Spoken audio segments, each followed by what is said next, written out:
And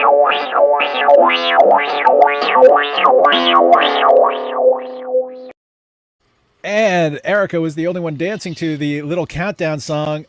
Barry's at it too. It is BattleCOM. Welcome, viewers. BattleCOM is the Geek War of comedy game shows. We are going to set comedians punching each other in the face with jokes. You know what? That sounds very violent. It's a comedy battle. The idea is to make you laugh. Everybody's here. We are starting soon, according to the label above us all. Let's give a big welcome to Barry 3D, Barry Carter. The other Carter brother, Scott. We've got AJ Young of no relation. I'm Paul Ash. With me co-hosting this is the fantastic Erica Taddeo. And rounding out our battlers at the end there, I don't know why he's self-segregating. That is Jason Hatrick. Welcome to Season 3, Episode 1 of BattleCOM. This is the show. We are going to just go through this, and I just realized that we are covering up the event. So the Slido, if you want to vote, you should probably go to slido.com, open on a separate tab, and it's event code BC301. BC for Battle Comedy or BattleCOM. It's not Battle Tom, people. It's BattleCOM.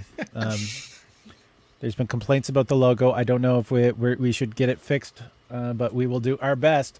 And there we are, Season 3, Episode 1. There's our splash page of our battlers. And the idea about this battling is the fact that these battlers are going to be trying to argue a point, but it's not about being right, because we learned from Fox News it's not about being right. It's being entertaining. And so Erica Taddeo is our stage manager / co-host / the person who makes it all move so well, so well. And also, they say the traditional. You going to say it, Erica? Oh, did I say beep? Yeah, there we are. I'm beep tonight. We've got the beep. We've got the Erica beep back today. And by the way, I can see a bunch of you are watching.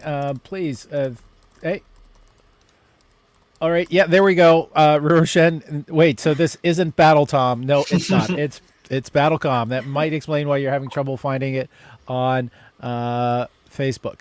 So that's me. I sort of created Battle Comedy. We got Sean Griffin with a beep thrown in there too. Welcome, Sean. Welcome, everybody.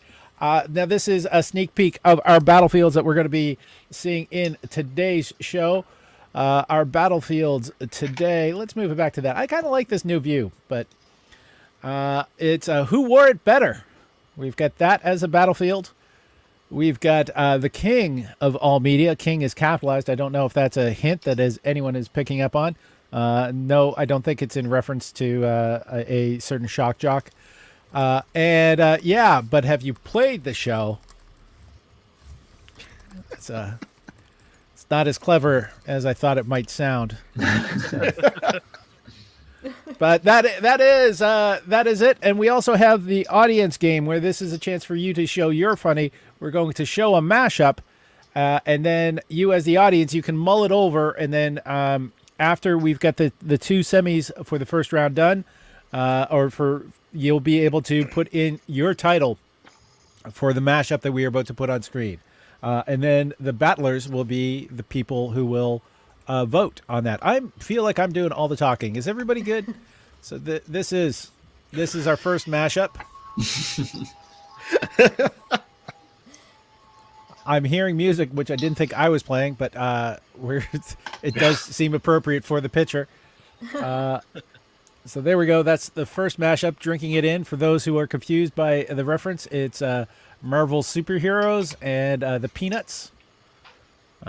Just putting that out there. I like that Daredevil's the one playing the piano because his hearing is so good. He would have to play by ear. Yeah, it's not reading the music. Though Wolverine does look he's uncomfortable with the guitar. Is it my mistake, but is Thing traditionally in the pig pen location? Yep. I think so.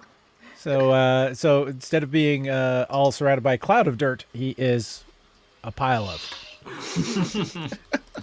All right, battle comedy. Here we go. Our first battlefield. Erica, do you want to bring the video up? Absolutely, I do. Our first battlefield is coming up right now.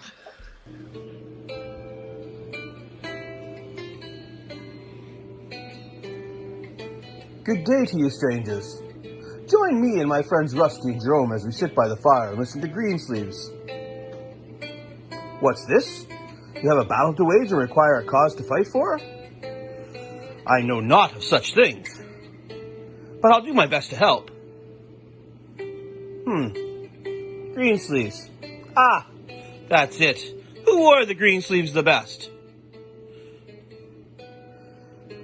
I'll listen with glee as you engage, and I'll leave the rocking chair here for someone who likes to rock.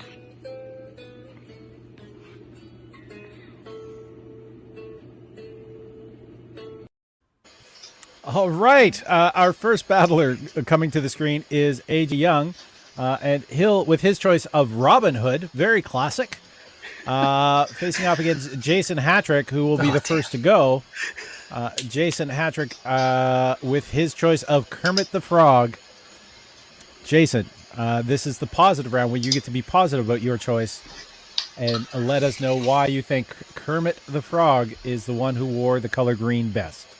See, he's known for being everybody's, friendly neighborhood Muppet. He's got a reputation for being very good, very kind-hearted, and he sort of embodies being green, but he is getting to be a little out of touch. It's not his fault. He was born in the 50s. He's getting on in years, and it's getting to the point now where he walks around talking about it's not easy being green.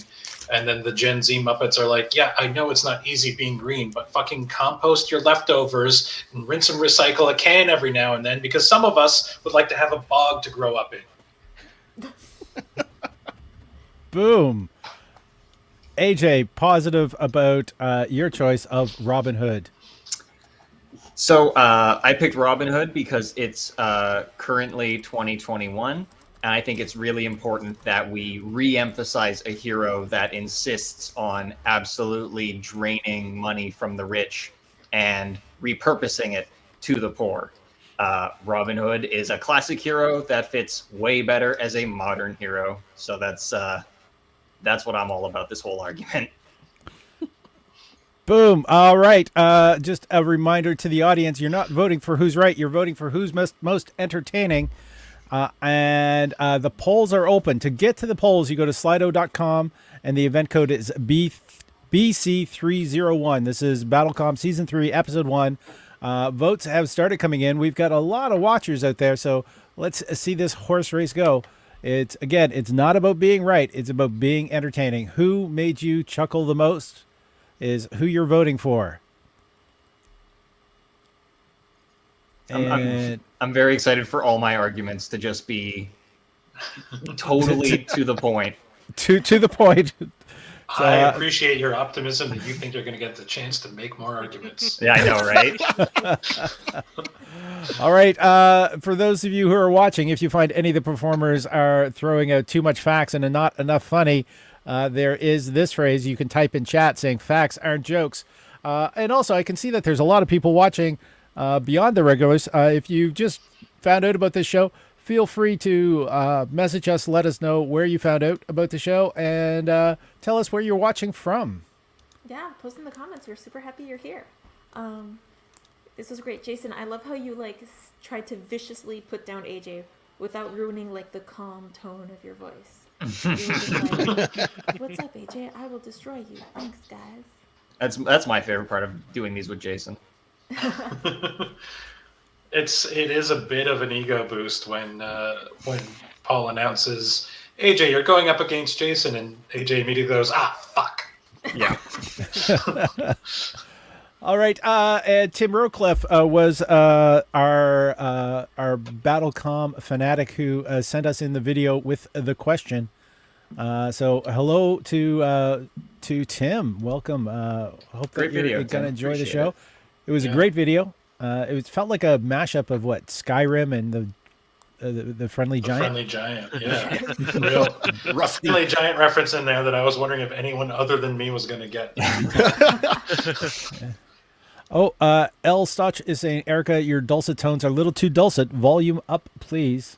All right, let me see if I can fix that. Oh yeah, seeing that now. All right, let me see what I can do about my volume. All right, and Sabrina is saying, I saw about this on Barry's Instagram stories. I'm from Kitchener. Welcome, Sabrina. We're always happy to have new viewers. I do hope you enjoy, but I think we're going to have to call that. Doesn't look like everyone's voted yet. People might still have trouble getting into the voting app. I recommend opening up a separate tab so you can flip back and forth through the show. Here we go. We are calling that for Jason. Jason is the first point on the board, and we've had the positive round. That's where they get to be positive about each other's choices. Now it's the time to be negative about the positive about their own choices. Now it's to be negative about the other person's choice. So negative. AJ, you get to be negative about why Kermit the Frog is not the best one to have worn green. All right. So as much as I appreciate Kermit, he raised all of us at some point. Eventually just, it'd be nice to see him retire and move on and let another tadpole of sorts kind of move into that role, He's just been holding down that job for so long. It just feels like nobody's getting a real chance to take that seat and attempt to be the next cool green guy on the Muppets. It just feels like he should move on, There we go. This is said by the person with a beard trying to take over from the guy with the grayer beard. Jason, it's your turn to be negative about Robin Hood as the best one to wear green.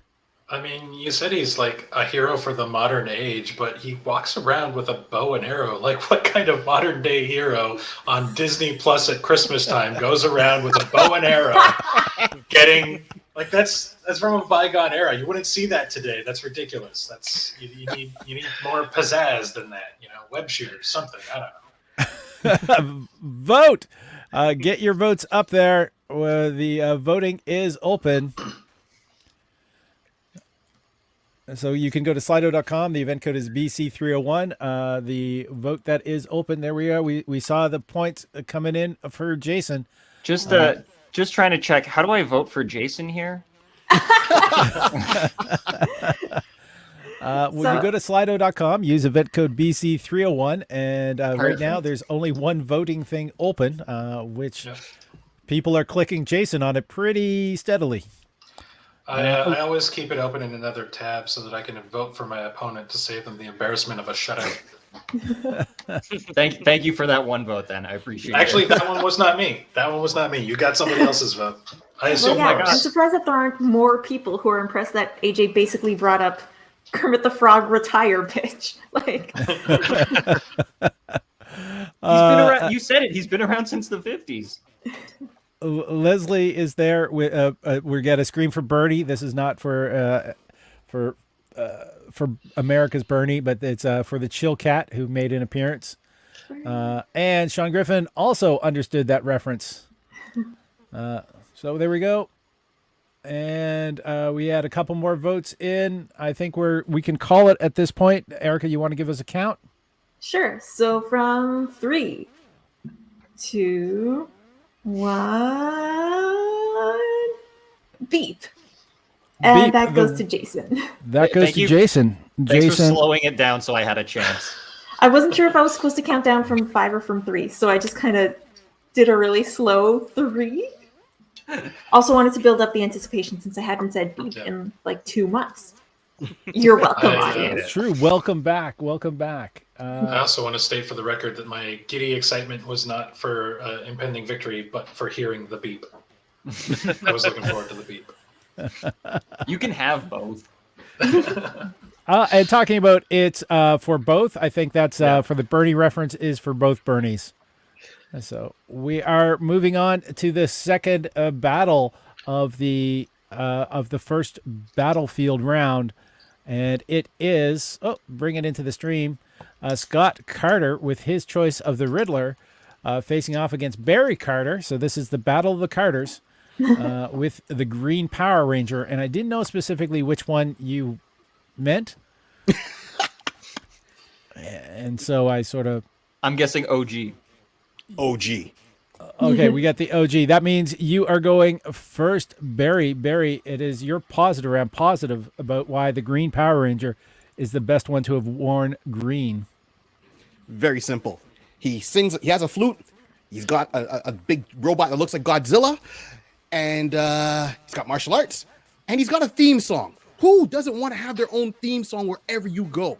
How badass are you that you're in a show with a theme song with your own theme song? That shows you how bad that character is. And I mean, bad and good is not good as, you know what I mean? The whole rap. So yeah, he is an awesome character. He's got the action, he's got the suave, he's got everything going on, and he had the Pink Ranger. Boom! Boom. All right, that's a positive. A lot of energy in that positive round. I just straight up chose the Riddler solely because I found out that he was created by two guys named Bill Finger and Dick Sprang. So I guess the real riddle of the Riddler is, who did Bill Finger to make Dick Sprang? There we go. Get the votes in. That got a bark. And the voting is open. You can get your votes in. We're going to get to watch the little voting. Oh, also there's a QR code up in the corner, so you can pretend you're checking vaccinations, or just get quickly to the voting app. So there we are. Votes have started coming in. We've got a couple things have come in already for our mashup. We'll get to those after this battle. All right, facts aren't joke. We all know Tommy is a badass. He's not wrong. Not wrong.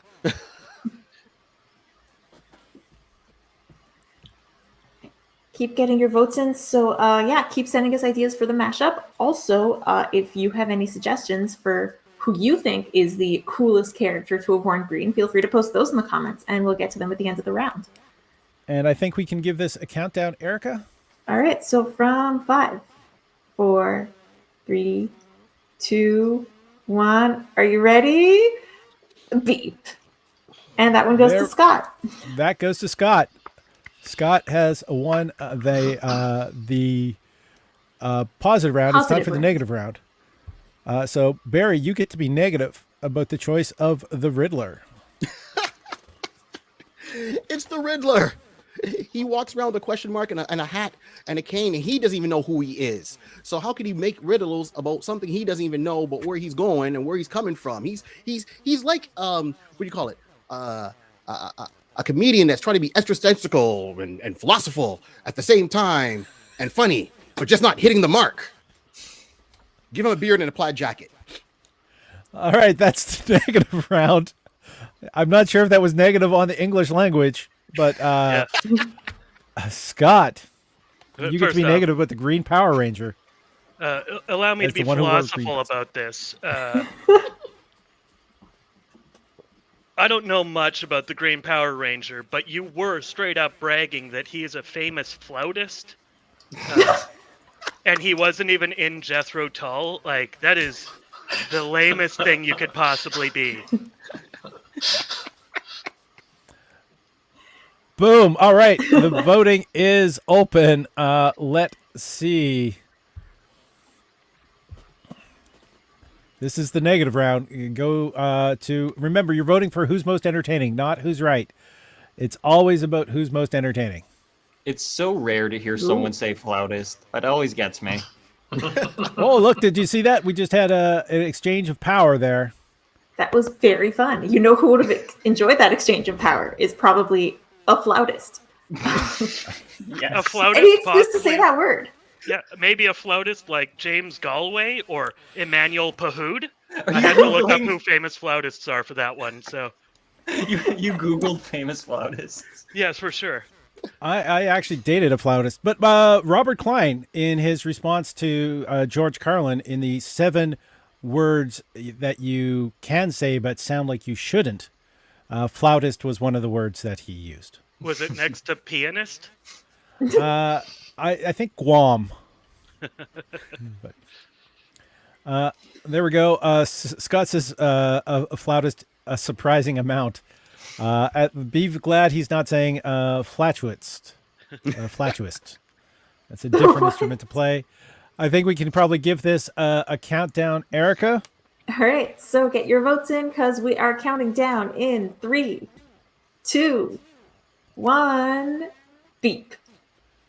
Beep. And that also goes to Scott. So congratulations, Scott. You are moving on to the next round of this battle.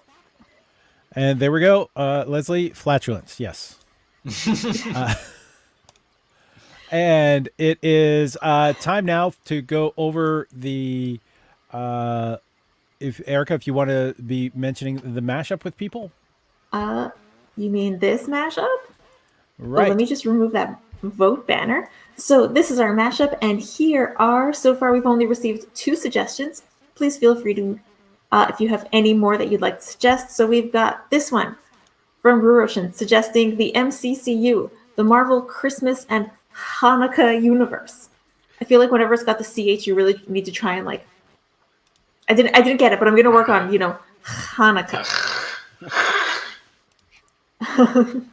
And we also got Tim Rocliffe's suggestion of Merry Christmas, Happy Hanukkah, and Marvel Top. Nice. All right. We also have a suggestion of one that they think people missed. Tim Rocliffe is saying the 1960s Green Hornet had Bruce Lee driving his car. Winner, winner, rusty dinner. So. Oh, and Dean Rentkins is saying AJ is the flatulence after one too many. Uh-oh. That's why I don't drink. There we are. And that's the only reason, I guess.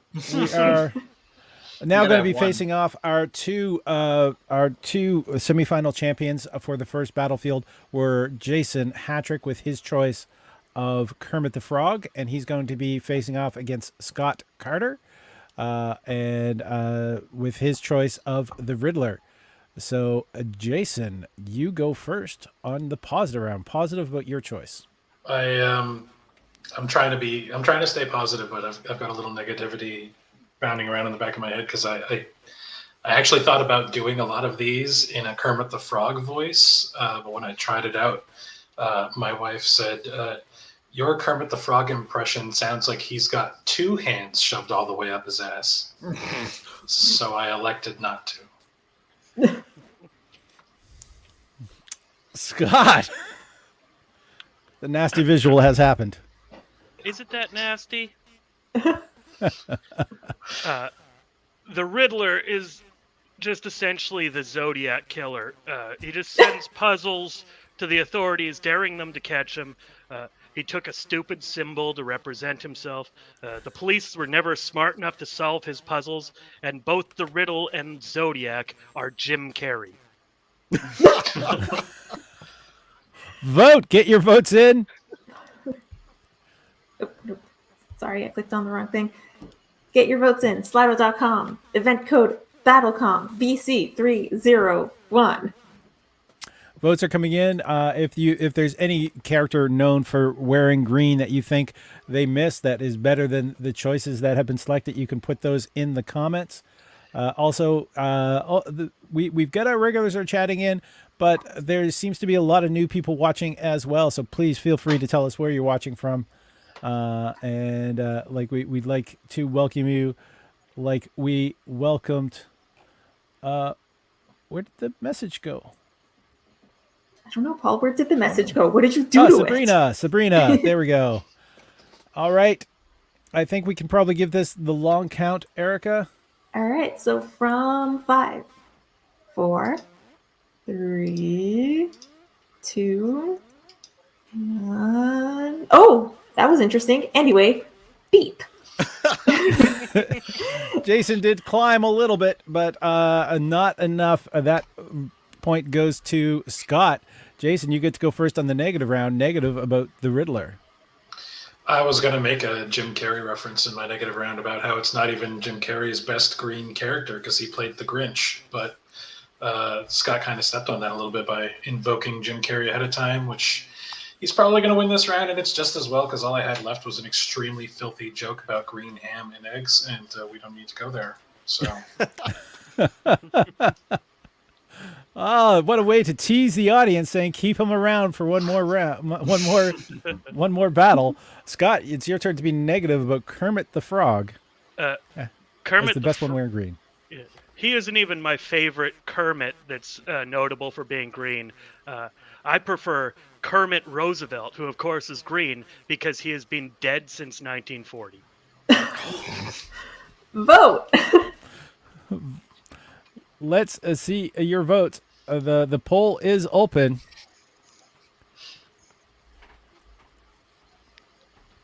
And out there, do you like the new layout option for when the voting is happening? You can see us all at the bottom of the screen. Yeah. I mean, the bottom of the screen instead of on the sides. So yeah, let us know. Post your comments. Get your votes in. Tie. Ooh. If anyone wants to break this tie, get your votes in right now because that's very exciting. Only half the people watching so far have voted, so there is still room for it to be anyone's game. Also, once you've voted, it is not too late to post in the comments if you have any ideas for our mashup of this round. I can pull up the picture a little bit later. Also, if there are any other iconic green-wearing characters that you think we missed in this round, feel free to write about them. Okay, Alan Legros is saying he was truly torn between Double-Fisted Puppet and Jim Carrey DC villain. Sean is saying the layout is pretty good. They like it. And Leslie saying, I love it. It's really important for me to see who's picking their noses when they think they are off a screen. Good to see you too, Leslie.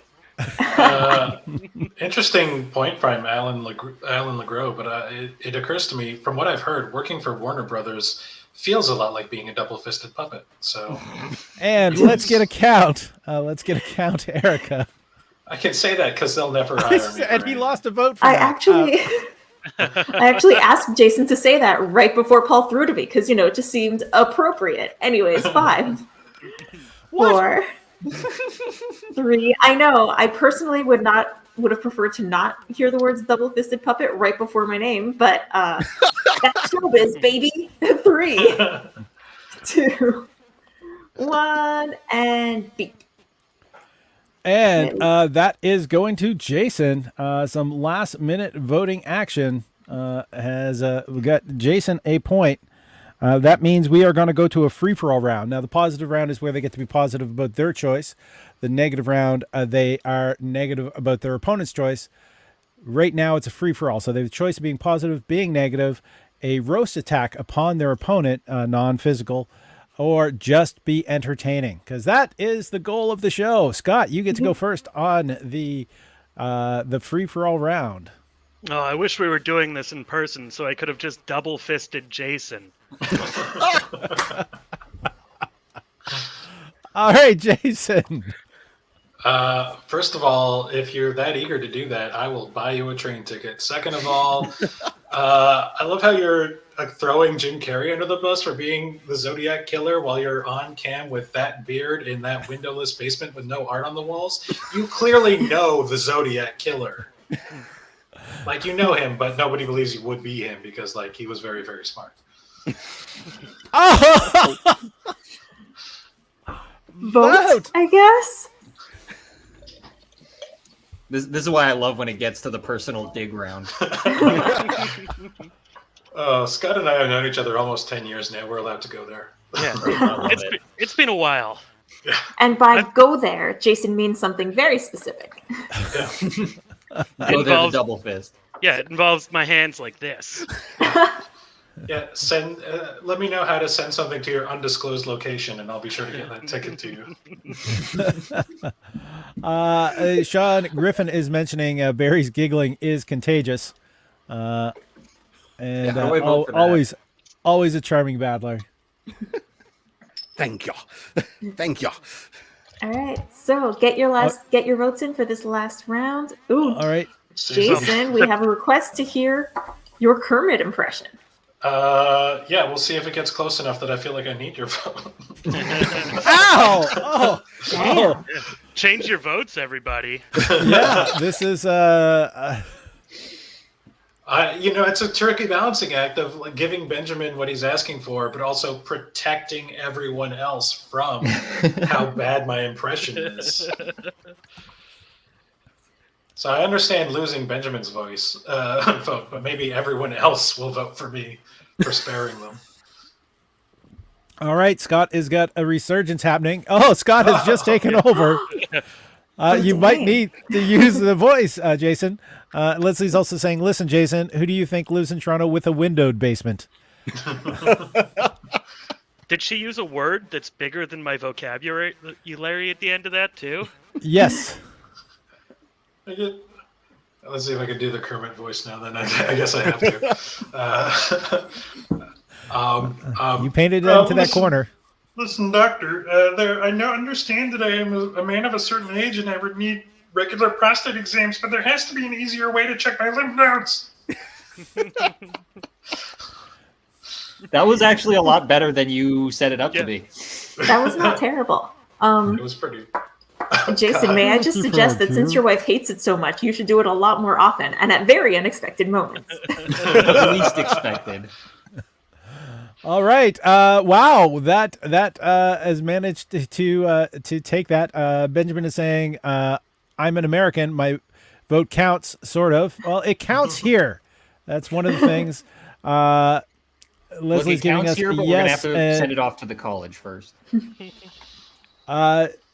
Jason, I don't vote for you either. There we go. Keeping up the tradition.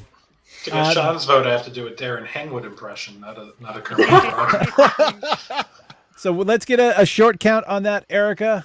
All right, so from 3, 2, 1, beep. And the winner is Jason. Jason has won the first round. Congratulations to battlefield. Jason on hi-yaing this round. Yeah, it got pulled. It went back and forth. That was pretty awesome. Now, the battlers, have you chosen your favorite mashup title for the mashup, as selected by our wonderful audience members? I like the MCCU. I thought that was clever. That would be this one. Yeah. The MCCU, Marvel Christmas/Hanukkah Universe. I'm more fan for the second one. And the second one was Merry Christmas, Happy Hanukkah, and Marvel Tov. Nailed it. All right, I so like the comics. second one. For sure. Yeah, same.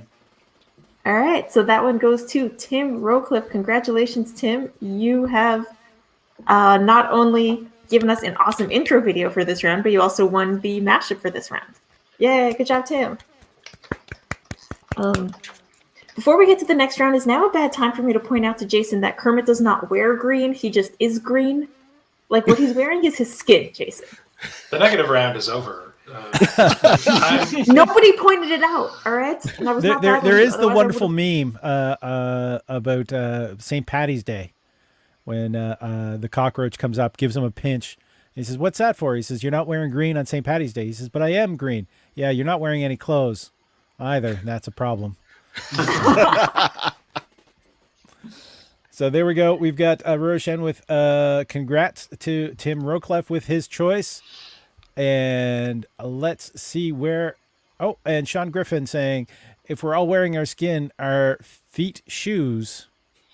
I just imagine flesh-colored shoes, and I want to sign off. Sean, this is a very weird question prosthetics. to be asked by someone with like a PhD. But, Deep thought. You tell us. That's what's keeping the space program back. Alan and Gross saying, if you missed Jason's Kermit impression here, I'm sure you can be heard again on some dark recess of an obscure subreddit.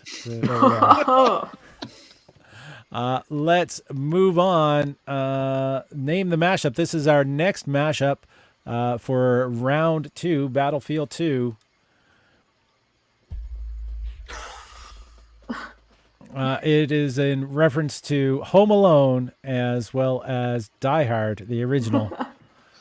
Two great Christmas movies. I mean, I have a joke, but it's so depressing. We'll get that once we are. What's the vote? Should we wait till we see the viewers' choices for the mashup before we get AJ's joke? Don't forget it, JJ. Yes, just don't forget it, AJ. We're going to build up suspense because I want to hear what it is. All right, I got it. I'm pretty sure I know what it is. Tim Roclef is giving the us same one. a thanks, but Kermit is wearing a collar. I don't. Is he I thought that wearing was a a- collar, or does he just like have? A frill. He's wearing Yeah. a collar and has a hand up his ass. He's into some shit. It's fine. Don't judge. It's childhood being ruined here directly on BattleCom. Sean Griffith saying this is exactly the kind of question PhDs ask. Ben Zitzer will back me up on this. That's a name you just we've made got up, one Sean. choice that has come in already. That was the one I came up with too. Yeah. See, I was gonna say it's the name of my autobiography, Die Home Alone. Aw. Oh. All right, here we go. Our Battlefield 2, the video, please.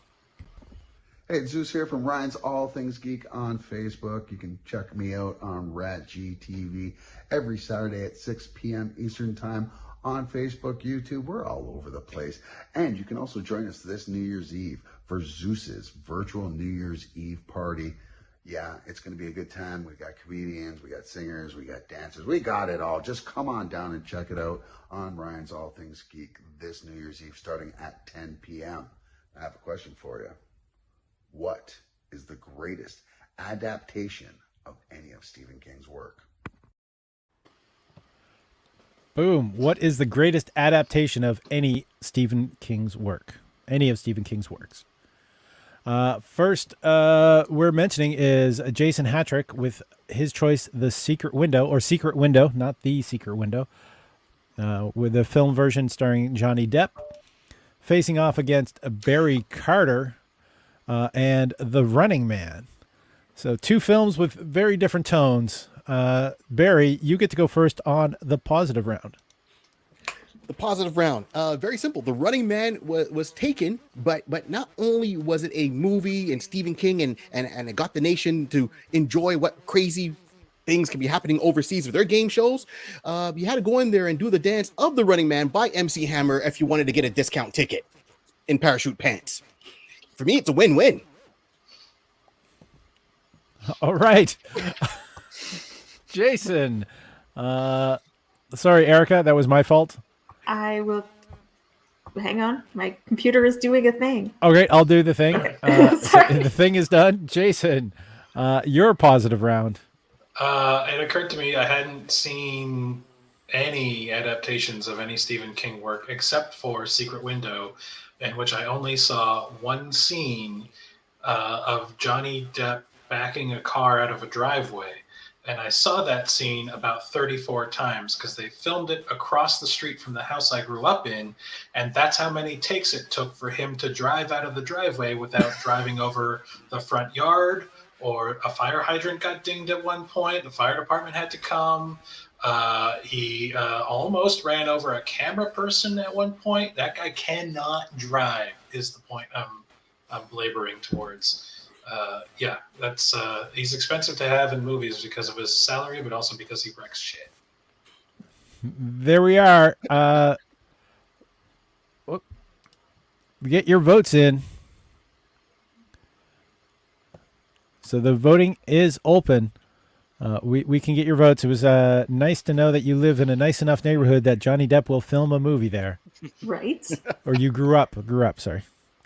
All right, just to brag, because that's usually what I'm about. I filmed a scene last week in which I got to be a delivery driver dropping off drugs, and I only had to retake my shot twice, so I think that was a safety because it was all in French. But, Well, Paul, if it was a local Quebec production, then you being a bad driver would really just be accurate to the setting. So it's fine. thank you, Erica, for mentioning the realism that I brought to the role.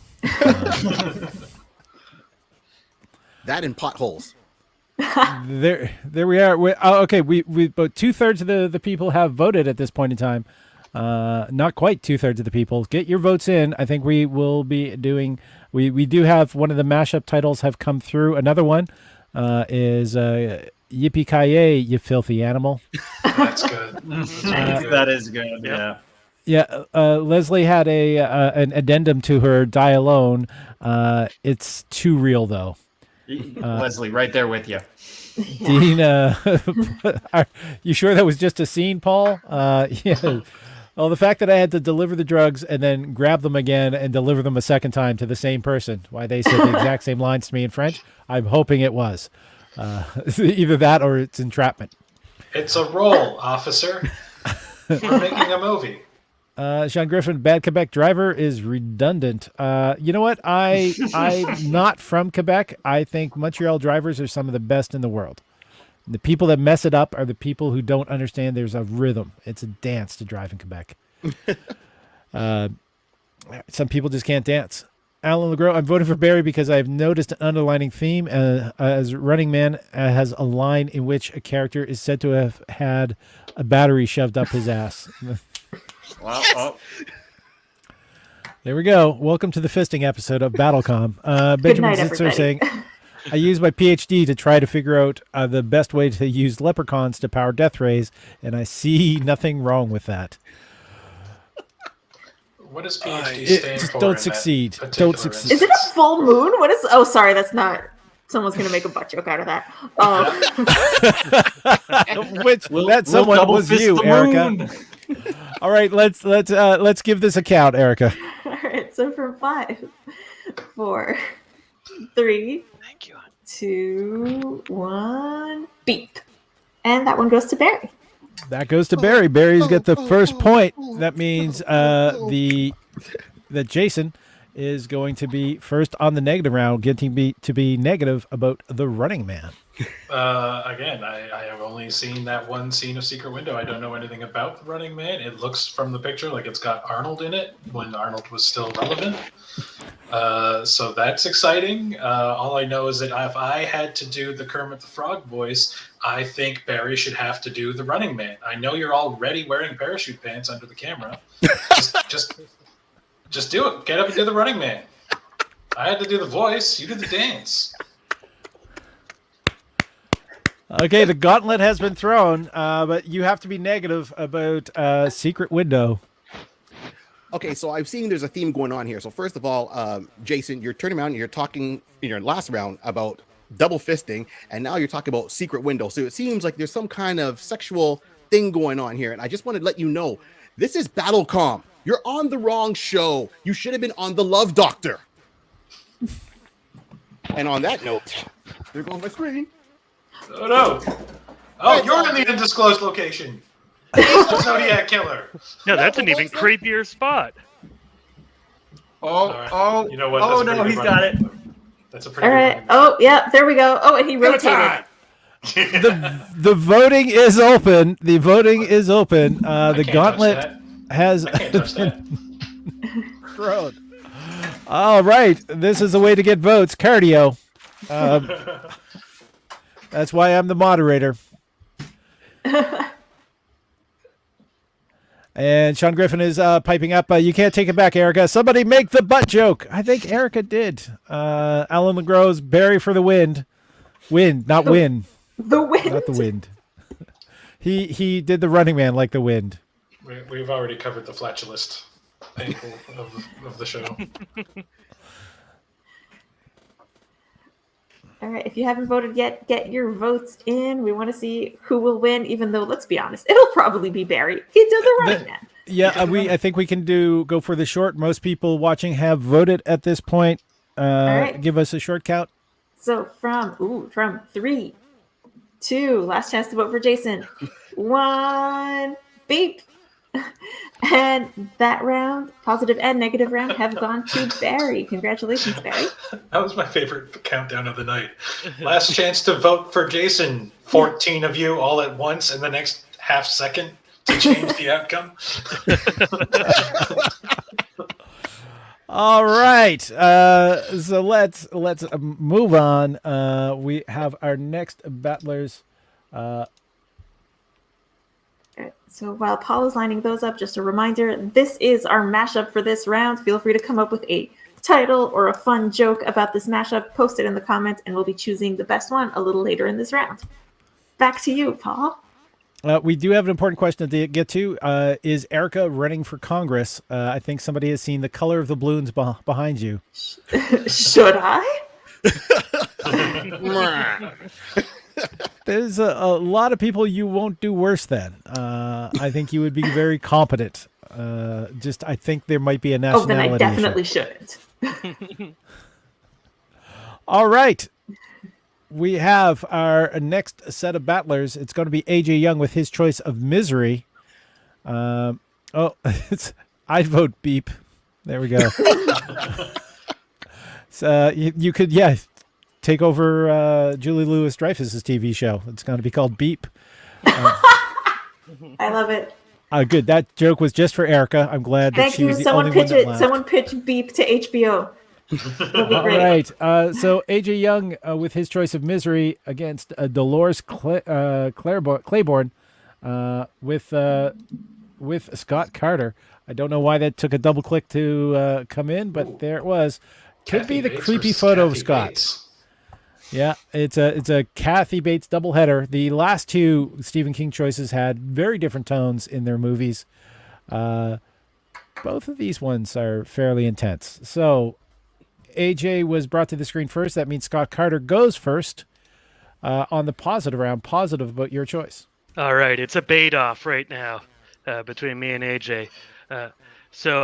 I'm fully ready to admit that choosing Stephen King's book that doesn't involve anything supernatural, but instead tells a story about how a woman who plots to cause her abusive, child-molesting, alcoholic husband's death and her strained relationship with her daughter as an adaptation that I was going to make jokes about was a poor choice. But here we go. The fictional city that this takes place in is off the coast of near the city of Bangor, Maine, which if you split it up a bit and use English and French, that just says bang or hand, which is a game I, of course, play with my girlfriend every single night.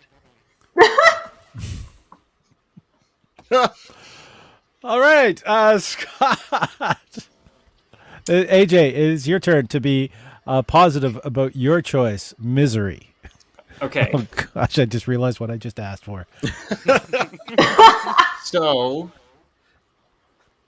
I don't want to pivot. I didn't see two Kathy Bates coming at all. So, I'm going to buckle down on this. Kathy Bates as a strong, powerful woman putting a man in his place and smashing his leg off. I'm sorry, but that's a cultural and sexual awakening for a lot of people in my era. Vote? And that's the positive round. The voting is open. We can't deny these truths. I'm sorry. There we go. Kathy Bates has woke up a lot of people in my era. I like the uncertainty in Erica's voice. It's like, vote? I guess I wasn't sure if AJ was going to say more, but honestly, what more is there to say? I don't know. I think you might need therapy. This is what I'm trying to allude to here, Erica. All right, There you Leslie's go. saying Kathy Bates is a bae for the ages, and in reference to Scott's game that he plays with his girlfriend every night, he loses. You don't really lose that game, though. Everyone's a winner. I'm voting AJ because Scott said that this was a bait-off, and, well, AJ is a master. I left that joke for you, Alan. I purposely left it in the air. Don't walk into it, anyone. Don't walk into it. Leslie's saying you can lose at it. You really can. Votes are in. Let's give this a countdown, a short countdown. Erica. All right, so from 3, 2, 1, beep. And that round goes to Scott. Congratulations, Scott. We will be moving on to the negative round? ? Question mark? Not with Miss Bates. All right, AJ, you go first. All right. I'll give Scott points. He's definitely a masturbator. What we're going to do now is we're going to recognize that I refuse to pivot on this point. So since Kathy Bates joined our hearts from Misery, no one can really find a moment from Miss Claiborne that really hits them as hard as a mallet to the shin, you know? There we are, Scott. Negative. They say that misery loves company, but I venture to say that no one enjoys AJ's company. Oh, ouch. All right, voting is open. Get your votes in. And there we go. Leslie saying, Ms. Bates, if you nasty. Also, I'm sorry, AJ. No, I was going to say, I hate that I like being roasted so much that I couldn't say anything back. I was just like, I'm just going to sit in this for a while. You know what? I have to say, it didn't hit me until I introduced you being positive about it. That misery should be your goalpost. It's yeah, it's definitely in your wheelhouse there, AJ. I was thinking about doubling down in misery, but I was like, no, let's stick with sexualized Kathy Bates. Trust your instinct. Trust your instincts. Yeah, I didn't expect Scott to come up with a Kathy Bates one as well, though. All right. I think we are going to be getting a countdown on this, Erica. All right. So from 5, 4, 3, 2, 1. Beep. Congratulations, AJ. AJ has tied it up. He has tied it up, and we are now moving on to the free-for-all round. So you can be positive about your choice.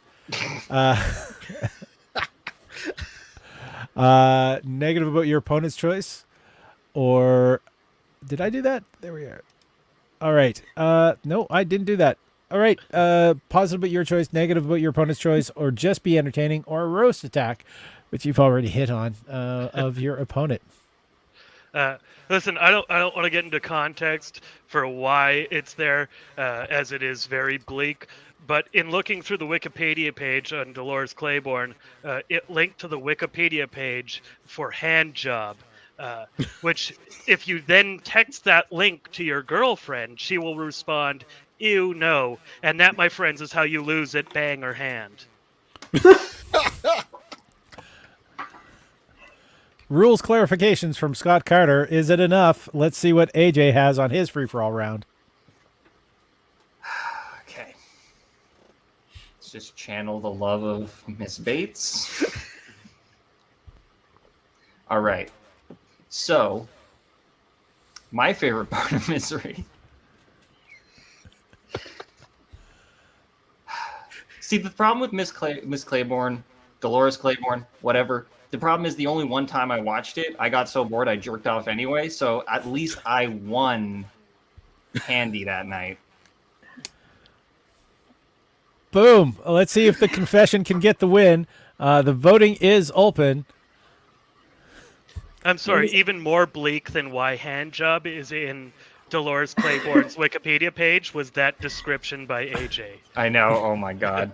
Speaking of which, yes, Paul, thank you for pulling up that comment about this is a true story. This is Scott's girlfriend saying, texting the link, hand job link.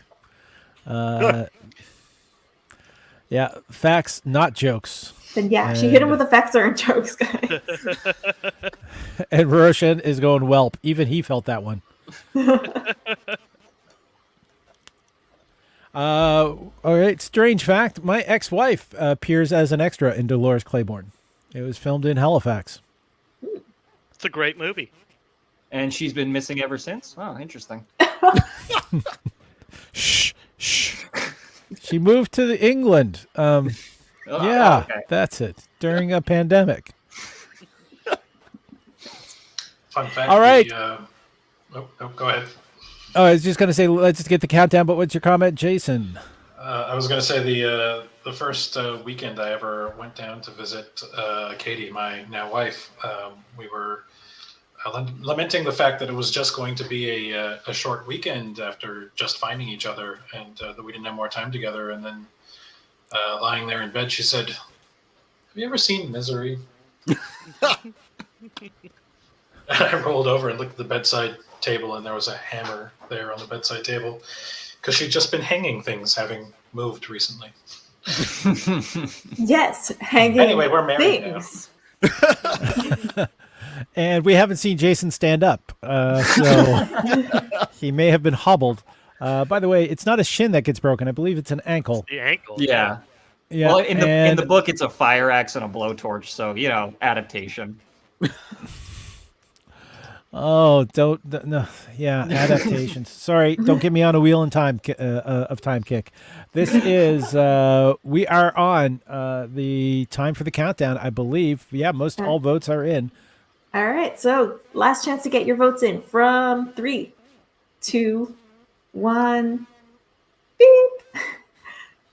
And by a short margin, that one goes to Scott. Congratulations, Scott. And so Scott is going to be facing off against Barry. Barry's choice of the Running Man. Right before we get to them, can I just show the this is our mashup. Don't forget to post your titles or fun joke ideas in the comments. Anyway, Paul, you were saying? Yep. It is the battle of the Running Man versus Dolores Claiborne. Let's go. Scott, you go. No, Barry goes first. Barry goes first with the positive round. Very simple. This movie was the blueprint for a lot of stuff that's going on, right? I mean, now we have Fear Factor and all these other kind of game shows. This was the original one, and how to deal with prisoners and make it entertaining. So, as I said, once again, you got that, and it works on your cardio with the Running Man, as you all see me do before. I'm not turning down on this movie. The only negative thing, parachute pants. But are they negative? Really? Really? A lot of pockets. Boom. Scott. So I listened to the audiobook of Dolores Claiborne while driving around the fictional state of Maine with my girlfriend right when we started dating. And boy, did that liven up the trip. By the time we got to Portland, we were both so depressed that people just assumed we were actually from Maine. Also a true story. Vote is up. Let's get your votes in.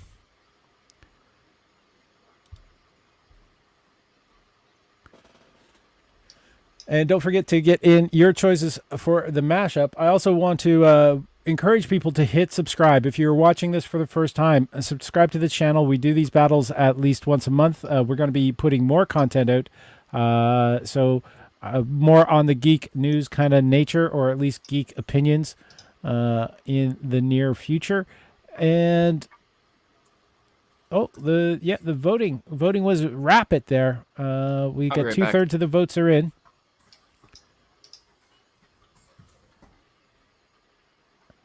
So, yeah, hit subscribe, hit like if you on whatever format you're watching, because you could be watching this on Twitter, YouTube, or Facebook. And feel free to share it. Invite your friends to come in and vote as well. Yes. Follow us on socials. Do all of those things. We super appreciate your support. And, I mean, you love us, right? Right? It means a lot to a small channel like this. Right? Sorry, I stepped on your wonderful appeal there, Eric. Oh, no, it's fine. I just realized that I'm totally ripping off like this right here. This is totally your bit that I was ripping off. I'm sorry, Paul. Please don't come to my house and break my ankles. I need them. I need them for stuff. I wouldn't do that. Besides, you live in a secure building, so I wouldn't be able to get in.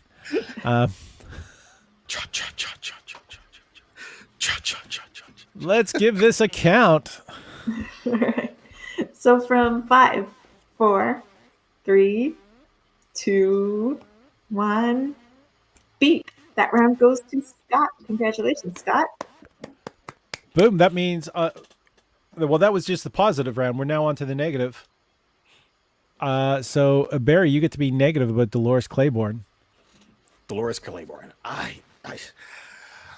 Of all the movies, and you're listening to that and driving through Maine, I mean, you just should have turned around, just stayed there, and just got yourself a spot right beside Stephen King's place as the gatekeeper. That's pretty much about it. That's your gateway into that. There's not much more you can say about that. That's depressing. You need therapy after Dolores Claiborne. I mean, of all the titles you can come up with, and just Dolores Claiborne, it's nothing flashy to it. Just, oh man, I need therapy. All right, I'm done. I'm gonna go and find Ireland and pump myself up or something. This is Dolores. I'm moving to Maine. I'm out. All right, about to double the black community in Maine. It's Barry Carter. Scott. Well, thank you, Barry, for telling everyone that I need therapy because I'm in therapy. That's not a cool thing for my brother to do. I don't know how you got all the dance moves in the family, but I'm not saying anything about that. As for Running Man, I'm just going to say it's my favorite movie with Richard Dawson, Dweezil, Zappa, and Mick Fleetwood all in it at the same time, so I can't really fault you for that one. I mean, who doesn't love a movie with Frank Zappa's kid? Ooh. And not even Moon Unit.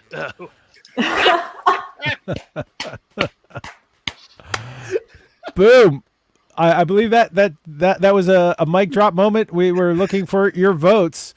This was the negative round. Scott's choice, Dolores Claiborne, was bashed by Barry, and Barry's choice, The Running Man, was bashed by Scott. Or actually praised. I believe it was praised by Scott. But it's just about being entertaining. It's not about... It's also got Kurt Fuller in it, who's like the greatest character actor ever. I love him. Absolutely.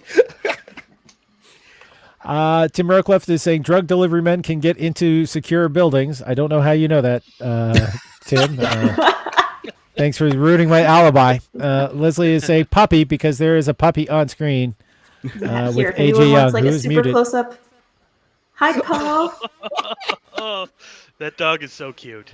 He's extremely cute. That's very good content. I'm just trying to get points off my turn. All right. Can we vote for AJ? Come on, give it to him. The duality of the voting system doesn't allow us to vote for AJ, but I think it's about time to run the countdown. All right, so is anyone even paying attention to me? Did you see the dog on screen? He's way cuter than me. Anyways, 5, 4, 3, 2, 1, beep. And that round also goes to Scott. Positive and negative have both gone to Scott.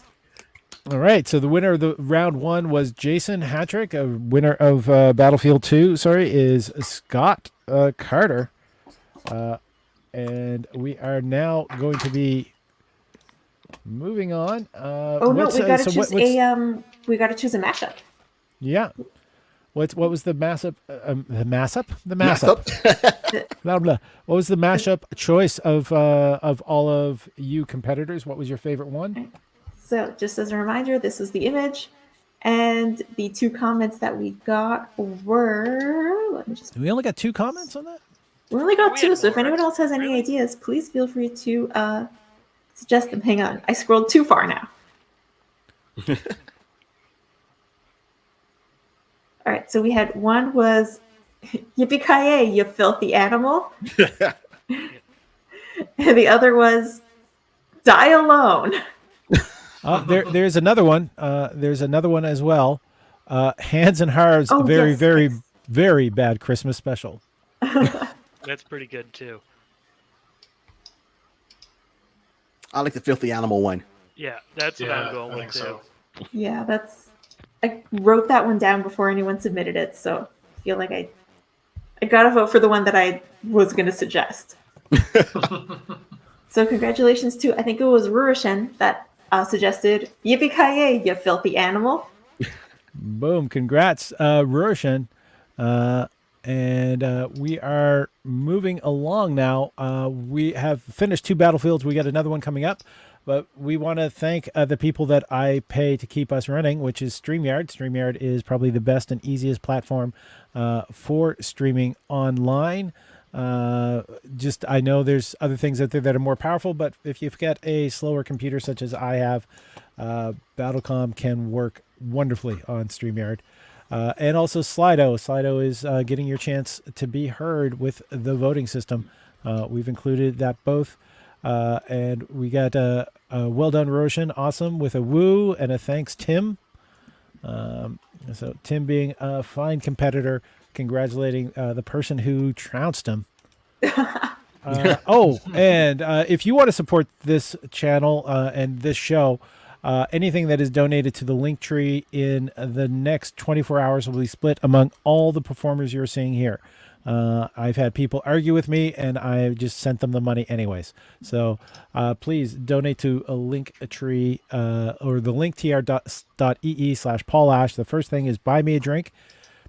What would you normally pay to see a show like this live? You can just add that to the PayPal, and we will make sure it gets distributed to all the performers.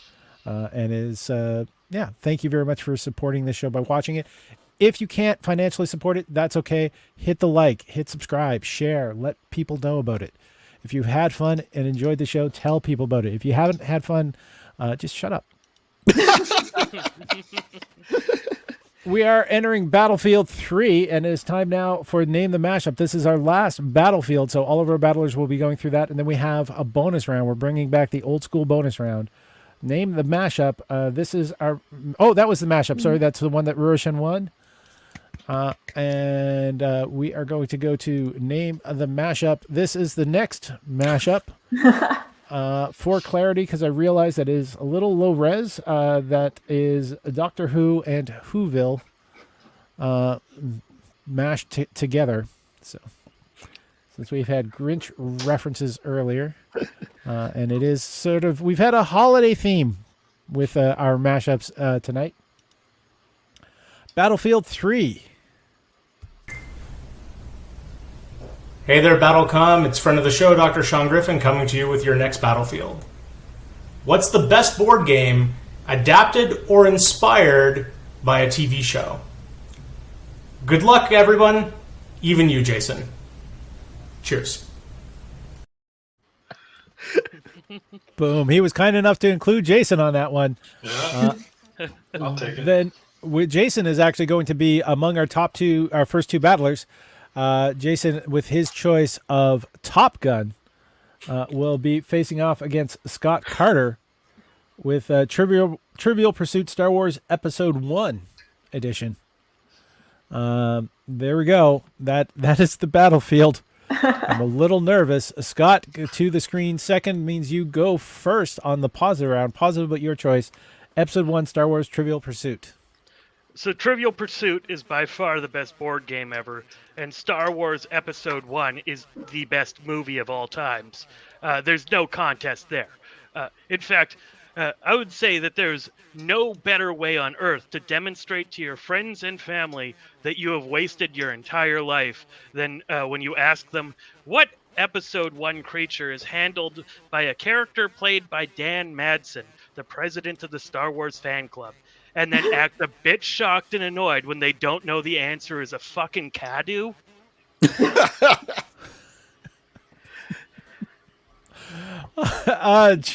Jason, your turn on the positive round.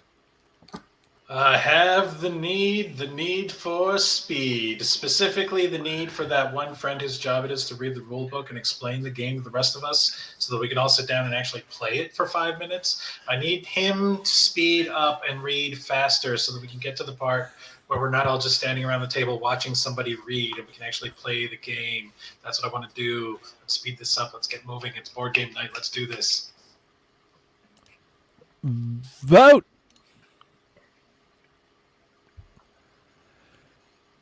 Get your votes in. The voting is open at this point in time. I was quite surprised with Jason's choice as it involved dice, and I know how much he dislikes random chance in games. If you knew how much money I have spent on Dungeons and Dragons dice, oh my god, I have so many fancy sets. I don't think I'm allowed to hate dice anymore. Ooh. Uh-oh. I keep buying new sets, waiting for ones that will roll well. Yeah, it never happens. I'll tell you No. that. It never Nope. happens. It's always the one that you put down last will roll good next time. I currently Now- have a character in my D&D campaign that's highest stat is a 12. Oh. It's insulting. Like, everyone's really annoyed with me currently. So like real life, this isn't even an escape for you. No, it's me just falling down cliffs all the time. Just failing checks nonstop. Oh 12 man, I have dexterity. a DM That game for sucks. you. Oh, it's not even in dexterity. It's in wisdom. It's not a good character. I'm slightly wiser than the average person. You're a Yeah. cleric. All right. Let's get this a countdown. All right, so from Did we lose a 5, vote? There we are. 4, did we? 3, 2, 1. Beep. Positive round goes to Scott. Congratulations, Scott. There we go. Positive round goes to Scott. We are now moving on to the negative round. Negative, that means, Jason, you're going first. Negative, but Scott's choice of Star Wars Episode 1 Trivial Pursuit. I'm just annoyed that you picked a joke that writes itself. Is there any pursuit more trivial than watching Star Wars Episode 1? Also, how dare you put the highest stat in wisdom? Where is the wisdom in going adventuring when your highest stat is a 12? All right, he's throwing in a little bit of a roast at the same time. Scott, you get to be negative against our Kung Fu master, Jason. Just So I haven't played a single board game that isn't Trivial Pursuit in my life. So I don't know the rules to Top Gun the game, but I'm going to say my favorite part of it is when Goose dies. all right. Voting is open. Get your votes in. We've got a number of quotes coming in or titles coming in for the mashup. Sean Griffin, though, apologized for his production quality. I thought it looked fine. Benjamin Zitzer saying, "How the Grinch Stole the TARDIS." Roshan as all the docks down in Whoville like Christmas a lot, but the Dalek who lived just north of Whoville did not. Oh, you missed one. Sean also said, who's a who? Yes, there we go. Dean is saying, "Remind me to never let you near any of my dice sets. You are all cursed." Okay, like Dean rolls well in D&D. All right. Sean is saying, "I would argue episode 8 is worse than episode 1, but facts aren't jokes." Oh. Episode 1's a legitimately good movie. I don't care what anyone says. 8 is better than 9. And Grinchy Winchy Timey Wimey stuff. Nice. Nice one from Nicole. Hello, Nicole. Nice pretty to know good. that you're watching as well. Okay, 2/3 of, so the third of people are not voting. That's one of the things that we're seeing here. I think it's time for the long count. Hopefully there's not too much of a delay. I think we've given everyone enough time to vote, though they're still coming in. Erica, want to give a long count? Can I? Yes. Yep. 5, 4, 3, 2. Are you ready? 1. Beep. Beep. That goes to Scott. Scott is has won the round with winning both the positive and the negative. I'll go, but first I need you all to know that you establish turn order in the Top Gun board game by playing volleyball. They just start you off with the volleyball? Why even before play you the can rest fly- of the game? Before you can fly the planes, you have to play the volleyball portion first. Who Covered cares in about baby the oil. planes? I just want Yeah, the volleyball. I watched the volleyball scene for research on this category, and I could tell that just like 5 minutes before they were shooting, it's like, all right, we're going to shoot the volleyball scene. Everybody take your shirts off. Anthony Edwards, put your shirts back on. You're fucking up with the lighting. It's not really a pecs thing. It's more like a pasty white thing. Just put this white cotton shirt on so you'll reflect less light and fuck with the cameras less. Okay, great. Thanks. Action, everybody. That's great. Feels like my film life. Sean Griffin is saying something 789. All right. Let's see the next two battlers on this topic. What is the greatest board game adaptation of a TV show or film? And Barry's choice of The Shining the board game. And that's actually how you have to search it out. The Shining the board game is facing off against Supernatural Clue. Supernatural Clue. There is a game I'm going to mention at the end of this, which I'm very ashamed none of you chose. But let's bring this up. This is Barry Carter, The Shining the board game versus AJ Young, Supernatural Clue. AJ, you go first in the positive round. All right.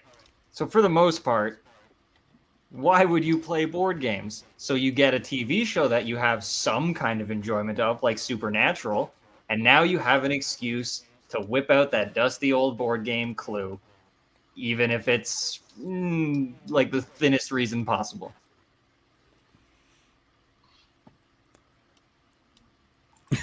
I'm taking that as the beat. Barry, positive round. Very positive. So one, we know the holidays are coming up, family's coming over, so what better than to get the family together and keep time short? Play Shining the board game. Because if you play the board game and you look at your family once in a while and you get that little crazy eye, they know when it's time to leave and nobody overstays their welcome.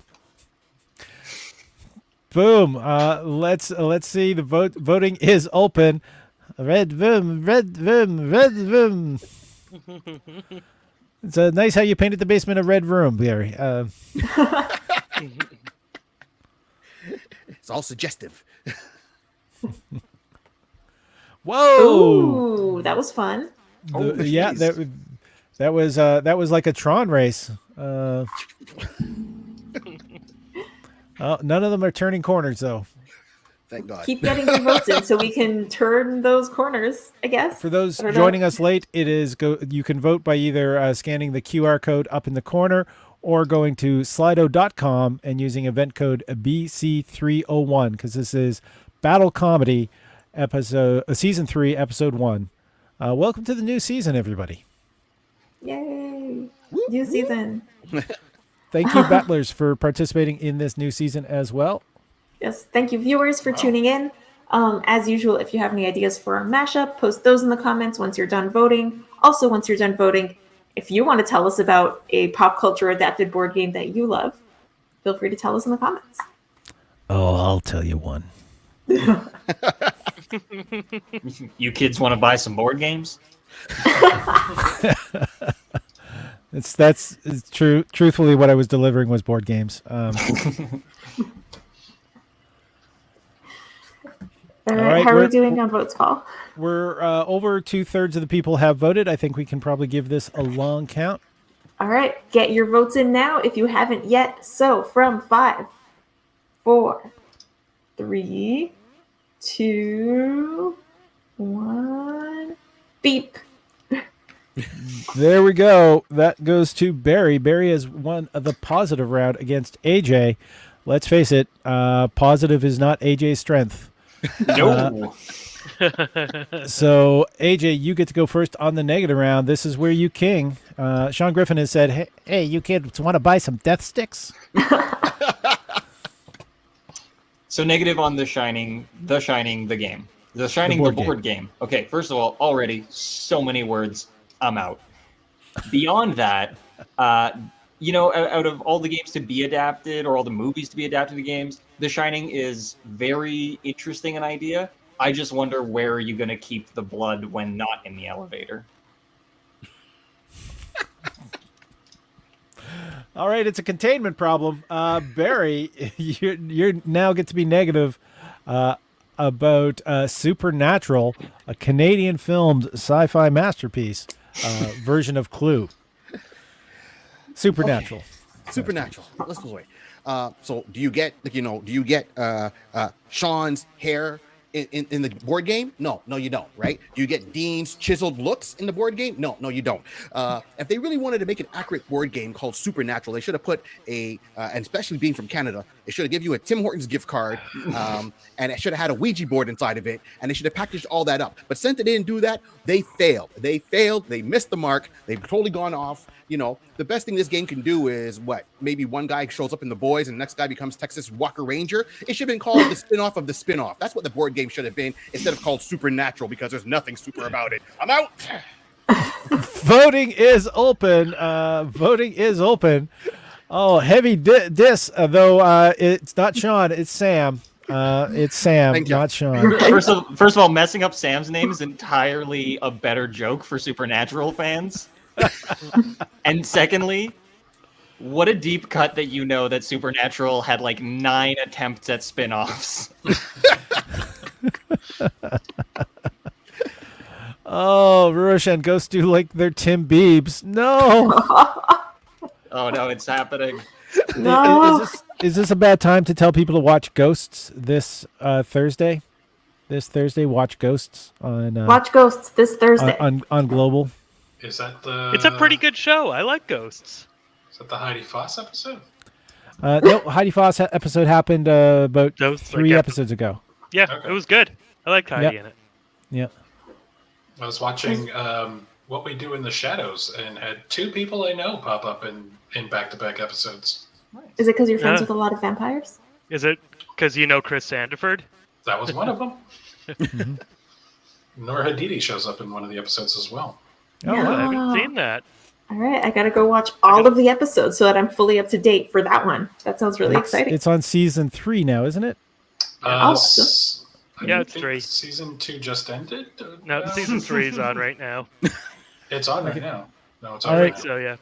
Don't switch the channel. Benjamin sits there saying he's distracted and can't vote because he's busy telling Sean Griffin how wrong he is, saying episode 1 is better than episode 8.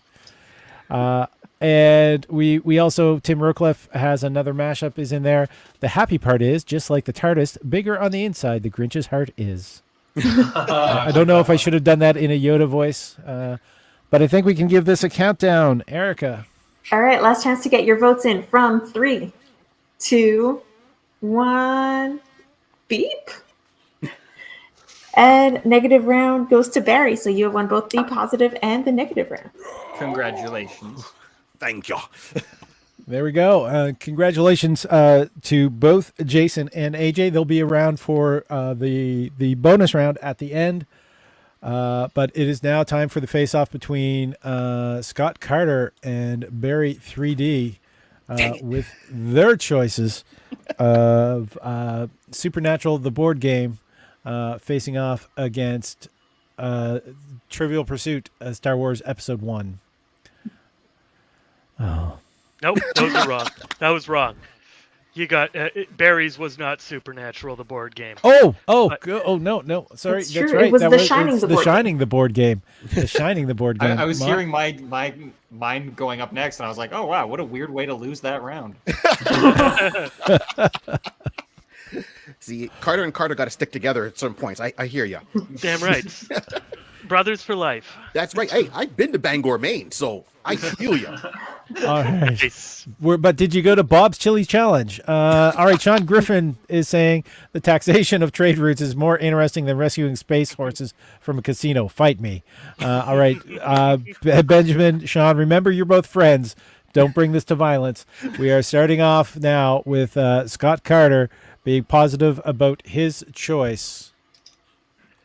Like, seriously, Mom, how the fuck didn't you know that Dan Madsen played the famed Kadu handler, Dams Denna? Like, am I even your son? If I wasn't close to 40, I'd seek legal emancipation over this. His name is even an anagram for his character's name. It's so fucking obvious. Also, can I borrow some money, Mommy?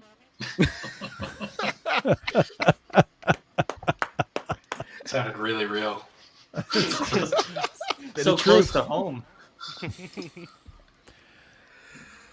Woo! Positive round, Barry.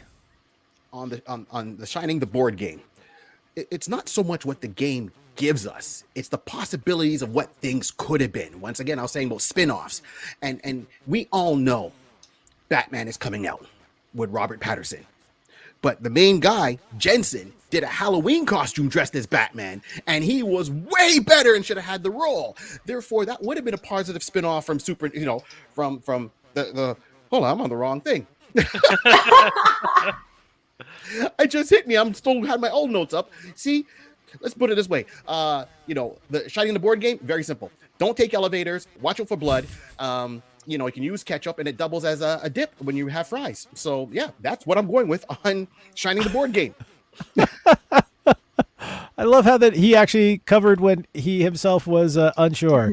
I'm just out here living rent free. All right, voting is open. Barry's got votes in already. Scott's votes have started coming in. Let's see the big horse race. Everybody get your votes in. Should I mention the game that wasn't mentioned that should have been mentioned? Yes. Didn't we say we would save it until the end, Paul? It's just it's so amazing. I don't know. Are we? Do it. Hey, that's Paul. All right, fine, do it. I am in the minority, as usual. All right, I should shut up is basically the clue that I got from Jason there, because Jason speaks in sarcasm. Not what I was saying. I want to hear it. I want to know. Okay, it's Betrayal at Mystery Mansion, which is a Scooby-Doo reskin of Betrayal at Host of the Hill. I would play the hell out of that. Does it come with Scooby snacks? It doesn't. It's just one of the characters gets knocked out, and then the person in the mask is being played by the person who was playing that character, and so they have to be rescued. So Betrayal Host of the Hill is a great game. We are looking for votes, and I think it is time for the countdown. Erica. All right, so from 3, 2, 1, beep. All right, And Scott. Yep, first round goes to Scott. Congratulations, Yep. Scott. Positive round goes to Scott. We are now onto the negative round. Negative, Barry. Negative round on the Phantom Menace. Right. Do I really need to say more? How do you go from an 8-year-old boy saving the universe to being a 17-year-old man in one set? No, the Phantom Menace. Let's put it this way. Jar Jar Binks.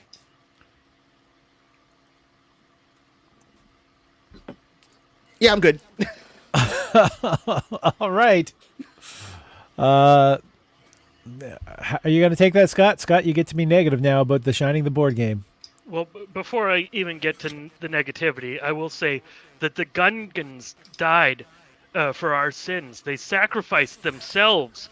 They took all the heat in that movie, and everyone fucking hates them for some reason. I don't get it. But the Shining the board game, that really sounds like a board game. B-O-R-E-D. Oh, shade thrown. Get your votes in. Oh, I need to advance the voter. There it is. The voting is in there. We've got a couple comments coming in. A little bit of a dispute continuing about episode 1 has space Jews, Sean. Space Jews. That's how it's typed. Need you say more? I skipped one here. Vicky, welcome to the show, Vicky. I don't think I've seen you comment before. Sean is saying facts aren't jokes.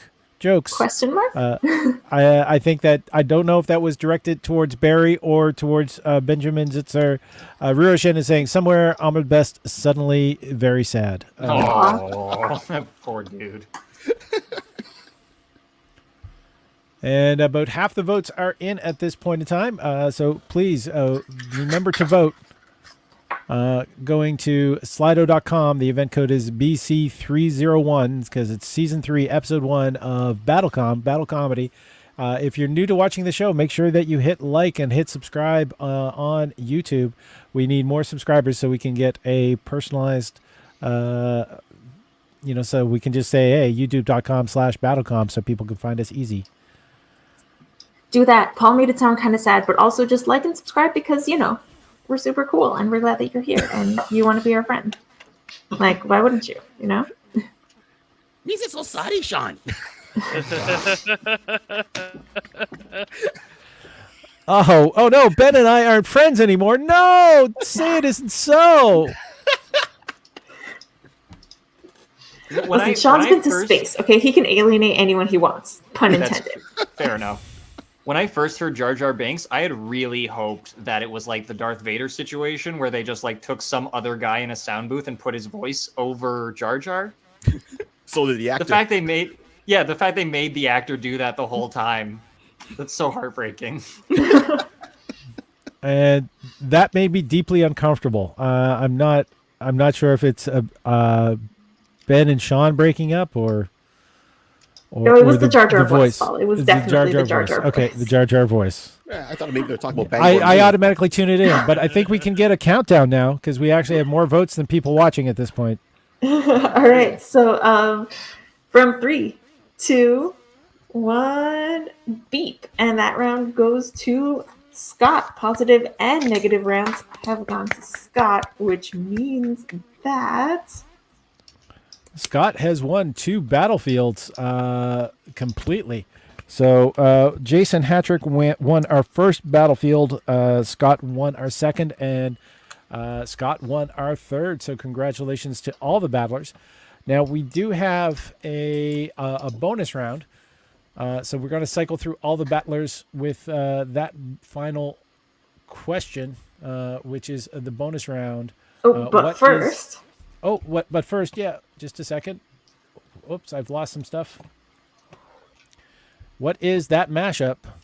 All right, we actually had quite a few comments come in, so let me know if I've missed any, but let me scroll up and find the first one. We've got, scroll down and find the first one. So we've got who's a who? We've got Roshan's suggestion of all dogs down in Whoville liked Christmas a lot, but the Dalek who lived just north of Whoville did not.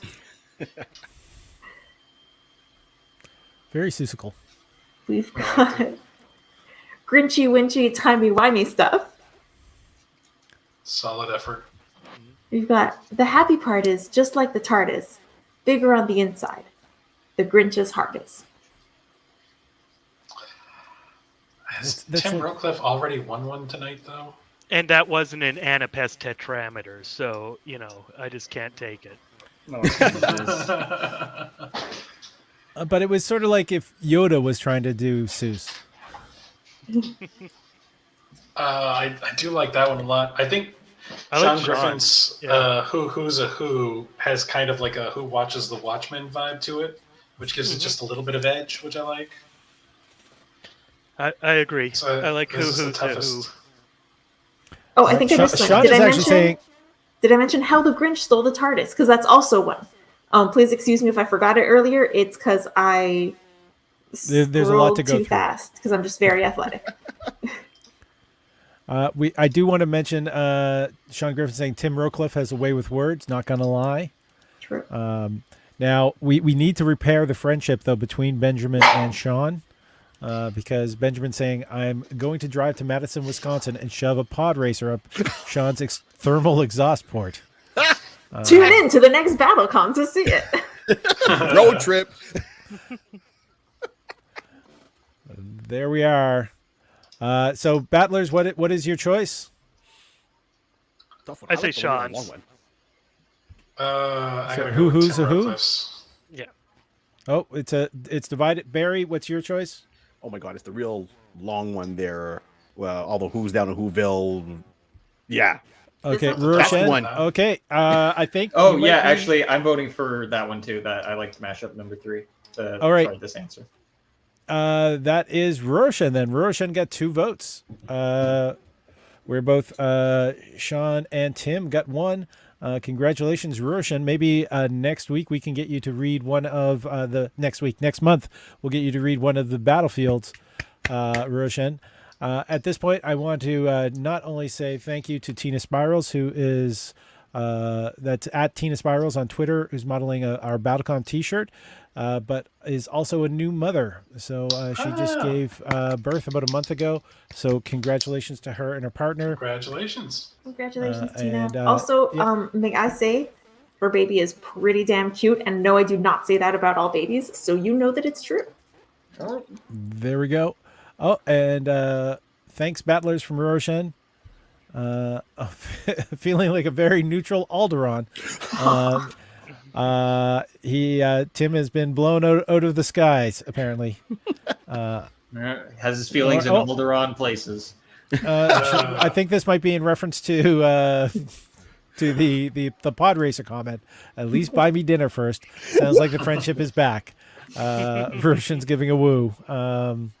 So let's move on. Oh, hey, also on the link tree, you can find access to our swag store. So you can purchase some of these. It's a cat with a sword t-shirts or a sweatshirt like this where it says, "Losing is a learning experience. I am here to teach you." Comment came in. Erica, telling it to babies like it is since 2002.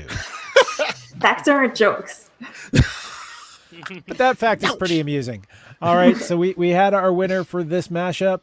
We want to put a shout out to Evan C. Abrams for doing up this little motion art, which we had since last season. Thank you, Evan. Our battlers with Erica, you want to bring up their social media so we see them all. We'll start with, as they are pictured above, Jason Hatrick on Twitter. Jason, fantastic battler. He won the first round. Scott A. Carter. That A stands for Andrew. Also, if you search by Paul Atreides on Facebook, you might find his secret account. Slash right. McDeadly on Twitter. Slash McDeadly on Twitter.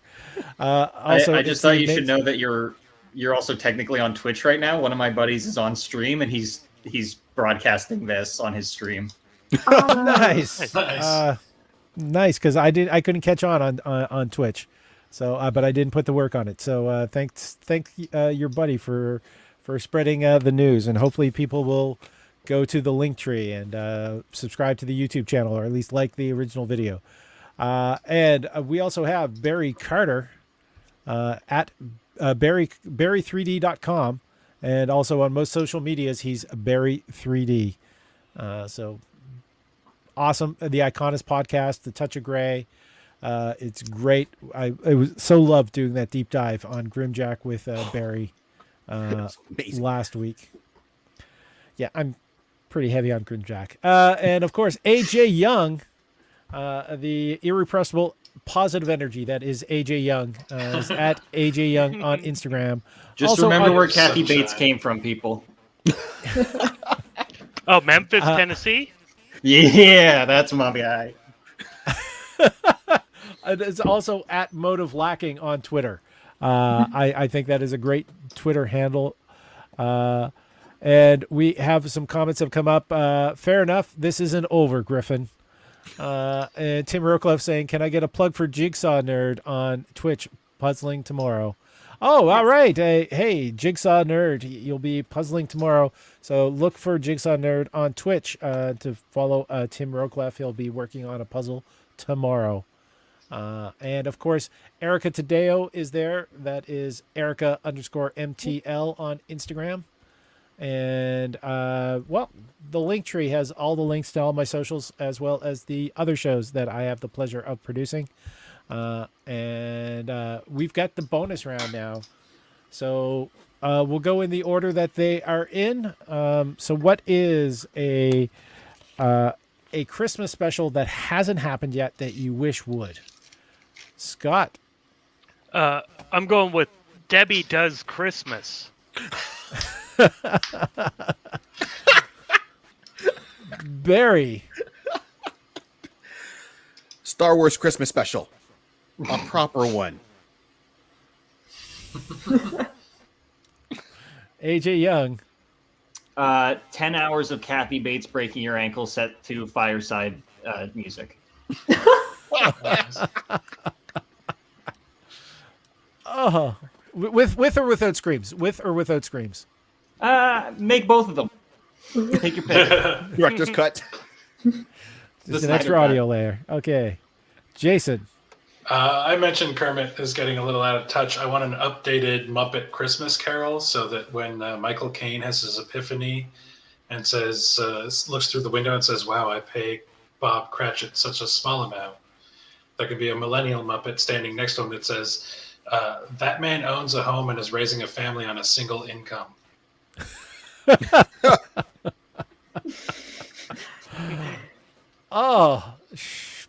That was a little too real. That was a little too real. So that is this edition of BattleCom. Thank you very much for tuning in. We did it in an hour 40. The goal is an hour 30. I think this is acceptable. We're going to close down the feeds on Facebook and on Twitter, but you can come join us on YouTube. Or if the person is pirating us on Twitch from the YouTube, you can still keep watching there. But at least your comments will be coming in. We got a Tim has said for puzzle Jigsaw Nerd is giving us a merci. Sean Griffin is saying Barry's eyes really sell it, and we're leaving that unvoted for. You take the ones that you want to. Roshan, another great episode of Battle Tom. Thanks, everybody. We are closing down the various feeds. Bye, other feeds. Come join us for the after show. Join us with the after show on where we go. There it is. On YouTube, which we're only on YouTube at this point. So I don't know why I was telling people to come to YouTube when we were already on YouTube. Welcome, everybody.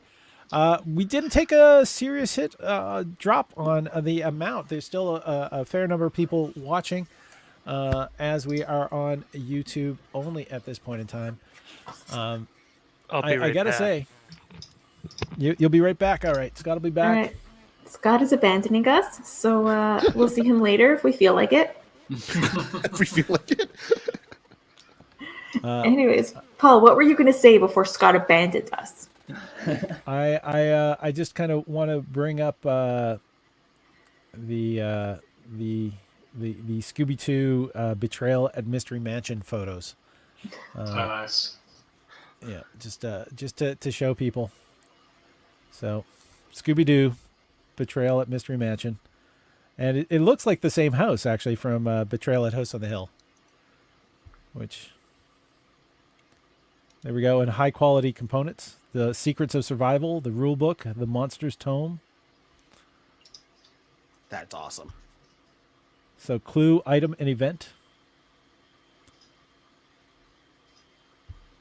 Though I did get the upgraded pieces for my Betrayal at House on the Hill, so I'm pretty happy. Much recommend that game to people. It is a very fun game. I might have to look into that one. It was a very small yawn that I swallowed. I don't know how you noticed that one. Like, I've definitely done it on BattleCom before, but somehow this tiny one that I didn't even notice even came up. So thanks, Leslie, for calling me out like that. Appreciate it. Hey, Nihilus, you're all about the piracy. That's cool at this point where we're trying to grow. That's awesome. They still get to see our link tree. Just wish we could get everybody's comments in, and I'm glad that you commented as well. That is, it's fun. We're doing this mainly for fun. It's not paying anyone's bills at this point. Leslie is mentioning that Scott is peeing. Just sell him down the river. That box definitely has some copyright infringement going on. I believe, Sean, that is actually officially licensed. And he's laughing at Leslie noticing Erica, and Leslie is saying, "I love you, Erica." Because what's not to love about Erica? Erica is awesome. She is a cornerstone to this show. I could not do it without Erica. Last month I did it without Erica, but that was it was Paul, still a good show. One of the people on the Twitch stream said that they have Betrayal at Baldur's Gate. I'm assuming it's like connected to that Scooby-Doo game.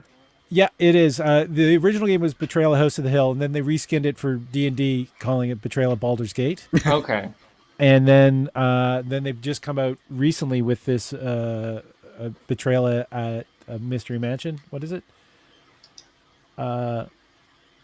There's 2 boxes for it: Escape from Haunted Mansion and Betrayal at Mystery Mansion. So those are the names for it. I've been wanting to ask Scott this though. Scott, you've seen Dune at this point. Yes, I have. What did you think? I enjoyed it. I thought that there were a lot of things that they kind of glossed over, obviously, because it's not that long of a first half of a movie. But like, everyone did a pretty good job. I like the characters. I didn't like the Lady Jessica. I didn't think that she was portrayed in the way that they should have, because she's kind of more stoic Reserved? and a lot less emotional than she was playing in that. But I mean, was it Rebecca Ferguson, I think, played her? She did a good job given Denis Villeneuve's direction. But like, yeah, I would have done a couple things differently, but not a whole lot. Sean Griffin is mentioning that he found out the hard way that it was going to be a 2-parter. It did stop exactly where I thought they should stop, though. Like, in my mind, when I knew it was 2 parts, I was like, this is clearly the end point where, Paul changes in this story. So, like, they figured out exactly where to split the movie, at least. Did they capture more from the book in this movie than they did the original movie? Well, yeah, of course. Like, the David Lynch one was really trying to ram everything together into one. Right. Whereas A lot got dropped. the things that it skipped were like, Paul has a lot more training with Duncan Idaho and Gurney Halleck, but like. And that's great stuff, and I loved it. I think it's an integral part of like his character. But I get what he's going for. He's not trying to do that part of the story. He's trying to do a lot more of the other parts of Dune, which is kind of more of like a politics book. Okay. So Tim is signing off. So thanks all. Very fun episode. Happy holidays. Happy holidays to you as well, Tim. Bye, Tim. Bye, Tim. Tim is one of the people. Ruroshan is another one of the people that are chomping at the bit to when we're going to do the BattleCOM tryouts, a special BattleCOM for new people. Love it. So that's a great idea. We're still taking names for that as well. Who here has not seen the new Dune movie? I haven't seen it I yet. have not seen it. Okay. I went and I saw it with Gavin Stevens. Nice. Who does the Uncolonized podcast, and he had not seen the David Lynch Dune, even though he's a big sci-fi nerd. You don't really. And need to. sitting down watching it with him though, because he also does a lot of political rights activists. That movie, I forgot how dated the story was. It was written 54, 55? Scott? Scott's a Yeah, right around there. It was in the 50s, early 50s. Yeah, it's very colonialism. It's like, yeah, and it's literally a white savior film. Mm-hmm. It's got its problems for sure. Like that novel is, take up the white man's burden kind of stuff. But like, they get into a little bit weirder stuff because I mean he was just a kind of like a proto hippie taking a bunch of hallucinogens in the Pacific Northwest and writing this book about space travel and Spice. Yeah, basically like commodities like oil wars based in my mind was what he's writing about is the precious resources on Earth And the extraction of such. Yeah, and the people that wind up with it. So it's like a robber baron story. Which I think is why he named it, like gave the Baron Harkonnen the Baron title, is because I think he saw him as a robber baron.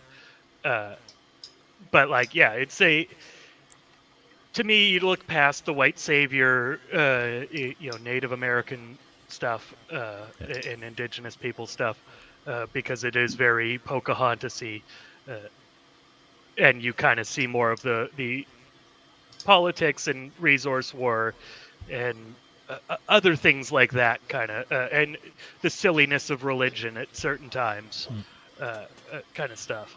They brought in more references to the Butlerian jihad as well, so a lot more of the backstory was given without too much exposition compared to the Lynch one. So Sean Griffin is saying he was a battle champion once, honorary of course, but he beat Jason. We've all beat Jason. To it. There is other stuff that's new that's out. There's the Ghostbusters movie. Anyone see that as of yet? Show hands. Okay, Ghostbusters, child labor. No. Youch. Ow! I felt it was well done. My problem with the last Ghostbusters was the script didn't live up to the talent of the performers. Weak. It was supposed to be a much longer movie, and it got cut down so badly that we kind of that's lost what they a lot kept. of that. That's what they kept. Seriously, there was a lot of stuff they kept that they shouldn't. Sean Griffin is saying about the new Ghostbusters that he cried so much during it. It's a really well done emotional impact film. You're not supposed to cry during a Ghostbusters movie? What the fuck is this shit? I'm sorry. Why should I watch it if I know I'm going to cry? I mean, the Paul cry Rudd is in reaction it. was also very weird to me. Like, Hold on. This is the first time I think I've seen Erica ever get like this, like assertive. Most of the time it's beep. Do we end it? And now I was like, what the fuck? I'm like, really, Erica? I swear when it matters. And honestly, right now, what? Everyone was really excited for this Ghostbusters movie that should have come out, this is the Ghostbusters movie that people were wishing for 10 years ago. And now the internet decided to make it happen because a bunch of boys were too sad that there were women Ghostbusters 5 years ago. No, I'm sorry. Put your big boy pants on and no, I'm done. That woman Ghostbusters movie. I thought it was. It was a lot of fun. I know Paul doesn't like it, but that's because I don't know. Paul doesn't understand. It was not because it was women. I thought I just thought the script let them down. And because I know all of those performers are very talented, and they could have carried that if it was the entire part where Chris Hemsworth's character explains that he has a dog named Mike Hat. That was all improv. Also, it's one of the funniest things. Every time I watch that scene, I laugh. Because the scripted stuff wasn't funny. Well, I mean, in the first the original Ghostbusters, I think the funniest scene in that was all improv too, and that's Rick Moranis going around his party with the accountant or his accounting friends, who he just goes around and talks about how he knows people and their tax returns. And it's the funniest thing on the planet. It's Jason Reitman did it with his father, Ivan Reitman, sitting beside him. From the grave. Is Ivan Reitman still alive? Yes, he is. Oh my god! I just assumed I definitely knew that. Yeah. Yeah. I think you're all thinking about the one Ghostbuster that passed away. Harold Ramis. That's the guy. Harold Ramis is passed. The dialogue, especially the family dialogue, felt very real to me. So I thought it was good. Ruoshen is saying that he's patiently waiting for Paul's Wheel of Time rant. I've recorded that with Erica, and it's just editing it down so it's a digestible portions. It was so long. We talked for a really long time. Paul has a lot of opinions about Wheel of Time, and I had a lot of questions about Wheel of Time. My only question is it good? Well, Nihilish is saying, I heard the new Ghostbusters was really good from folk I know and trust their opinions on. Not the same, but also one of those, you have to treat it as a new thing with nods to the past, which it does do well. Okay. You can have a world-class cast. If the direction and screenplay are garbage, no amount of screen talent can save it. So I don't know how Nihilish Well, that's the complaint that I mostly hear about, the complaint about the all-female Ghostbusters. That's the complaint that I hear that I'm like, okay, that's the the regular cinema critic take. That's not the I disliked the women in the movie take. That's the screenplay didn't really service the skills, because I too think it was not a great movie, and I think all of the actors in it are good actors. I like Paul Feig, especially as a creator, so like I don't everything think about it works for me. It just didn't come out as being fun to watch. I don't like blaming, like saying like the writing wasn't great, because I think for the most part when comedies don't hit, it's a lot of editing that isn't there, and editing is one of the harder things you can do for comedies, especially. So like, that Ghostbusters though went through several rewrites, which means that it didn't have a consistent voice through the script. yeah, I mean, Ant-Man went through a bunch of rewrites also, and I kind of liked Ant-Man in the end. Yeah. Like, it was a well-done movie. It had like 25 different writers, though. In all fairness, still do it well. I would say that my opinion on the new Ghostbusters is equal to the opinion of like the first Ant-Man, where I'm just like, okay, I saw it. I liked Ant-Man. I thought it was a good movie. Yeah, I'm with you on Ant-Man. I was just saying, do you think that people, don't like the all-female Ghostbusters because they didn't know where to put it in line with everything else? Because, okay, Ghostbusters 1, 2, and then you have the female version, but then they shot themselves in the foot saying, well, we're going to do another version anyways. So it's almost like the studios was discrediting that one that they already put out.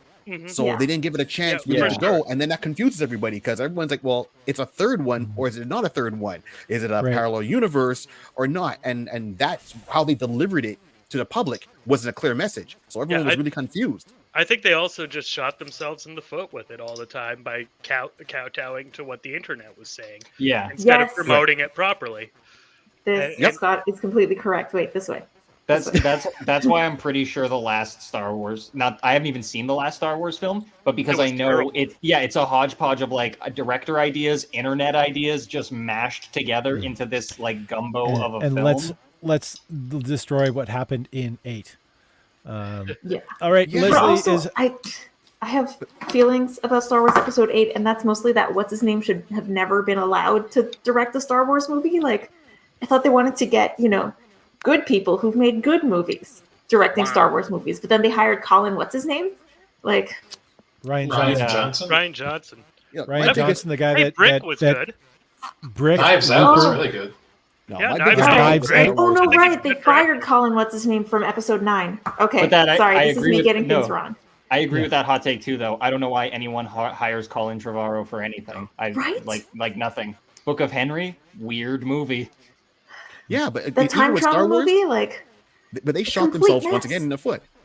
Sorry, go ahead, Erica. oh no, that time travel movie that Colin Trevorrow made. What was it called? Safety Not Guaranteed. Thank you. That Kind of an movie interesting was- concept, that was but like, decent. That's just Aubrey wasn't- Plaza being Aubrey Plaza. That Yeah. And wasn't it like Brilliant. Mark Duplass in it also? Yeah, Yes. the Duplass. and it felt like their brothers. characters were like 30 years apart. Like, why were they suddenly in love with each other? Like, nothing Because actually they're 30 happened. years apart. And she has daddy issues, maybe. I don't know. Pretty It was much the terribly only good thing written about that movie was like, it had a cool setting, and like the concept was kind of interesting if you think about it. If you think about somebody else making that movie, you're like, Yeah. oh, this could have been a good movie. It just, I don't know, man. Like, And Leslie's point here, the like Halloween Girls Next Door having like a fun little female edition ghost, but like I'm all 100% for that. The representation that represents, and like the fact that like little girls can watch Ghostbusters, and you'll have internet critics be like, well, women could have watched the male one and they could have just been no. There's a reason for representation mattering, and for girls to have an all female Ghostbusters, like if I have a daughter, I'm showing it to her for sure. Like, Yeah, there's Yeah, no I reason agree with you not on to. that. liked I it. just, I thought it it was just fun. Yeah, has let to- them. But Yeah, it had let to them go let them have in it. line with what was something there before. If it was like a brand new original idea and that's what they started it with, okay, great, and then continue it. But because it continued, and then everyone has a passion of seeing some of the original characters come in to be the original characters they played, not other characters, and then let it go. And if they put it somewhere to make it linear, people would have been more accepting for it. And even my point with Star Wars, I was saying before about the last movies, Disney shot themselves in the foot where they said, okay, we got the rights, we have everything, we're going to do more movies, fans are excited. And then it said anything that was in the books and the novels and all the other characters, non-canon, we're not doing it. So I was really looking forward to seeing like Mara Jade mentioned in there somewhere. And yeah, they totally got rid of all of that. And then it's like, well, we got rid of it, what do we do? well, let's just do everything that we did in parts, 4, 5, and 6 again. Yeah, now I mean, Disney they- is slowly that was- reseeding its ultimate characters back into the universe. Yeah, It was 7 was 7. The big complaint was it was too much like A New Hope. It Yep, was exactly. exactly It a was. And 8, the complaint was it wasn't enough like Empire. Yeah. Like, So make up it's your minds, toxic male fans. nerds. Yeah. But Make but up also your 8 minds. Well, 8 was not good, and neither was 9. 7 was at least watchable, but it was a rehashing of A New Hope for a new generation. Yeah, but that's what we wanted, though.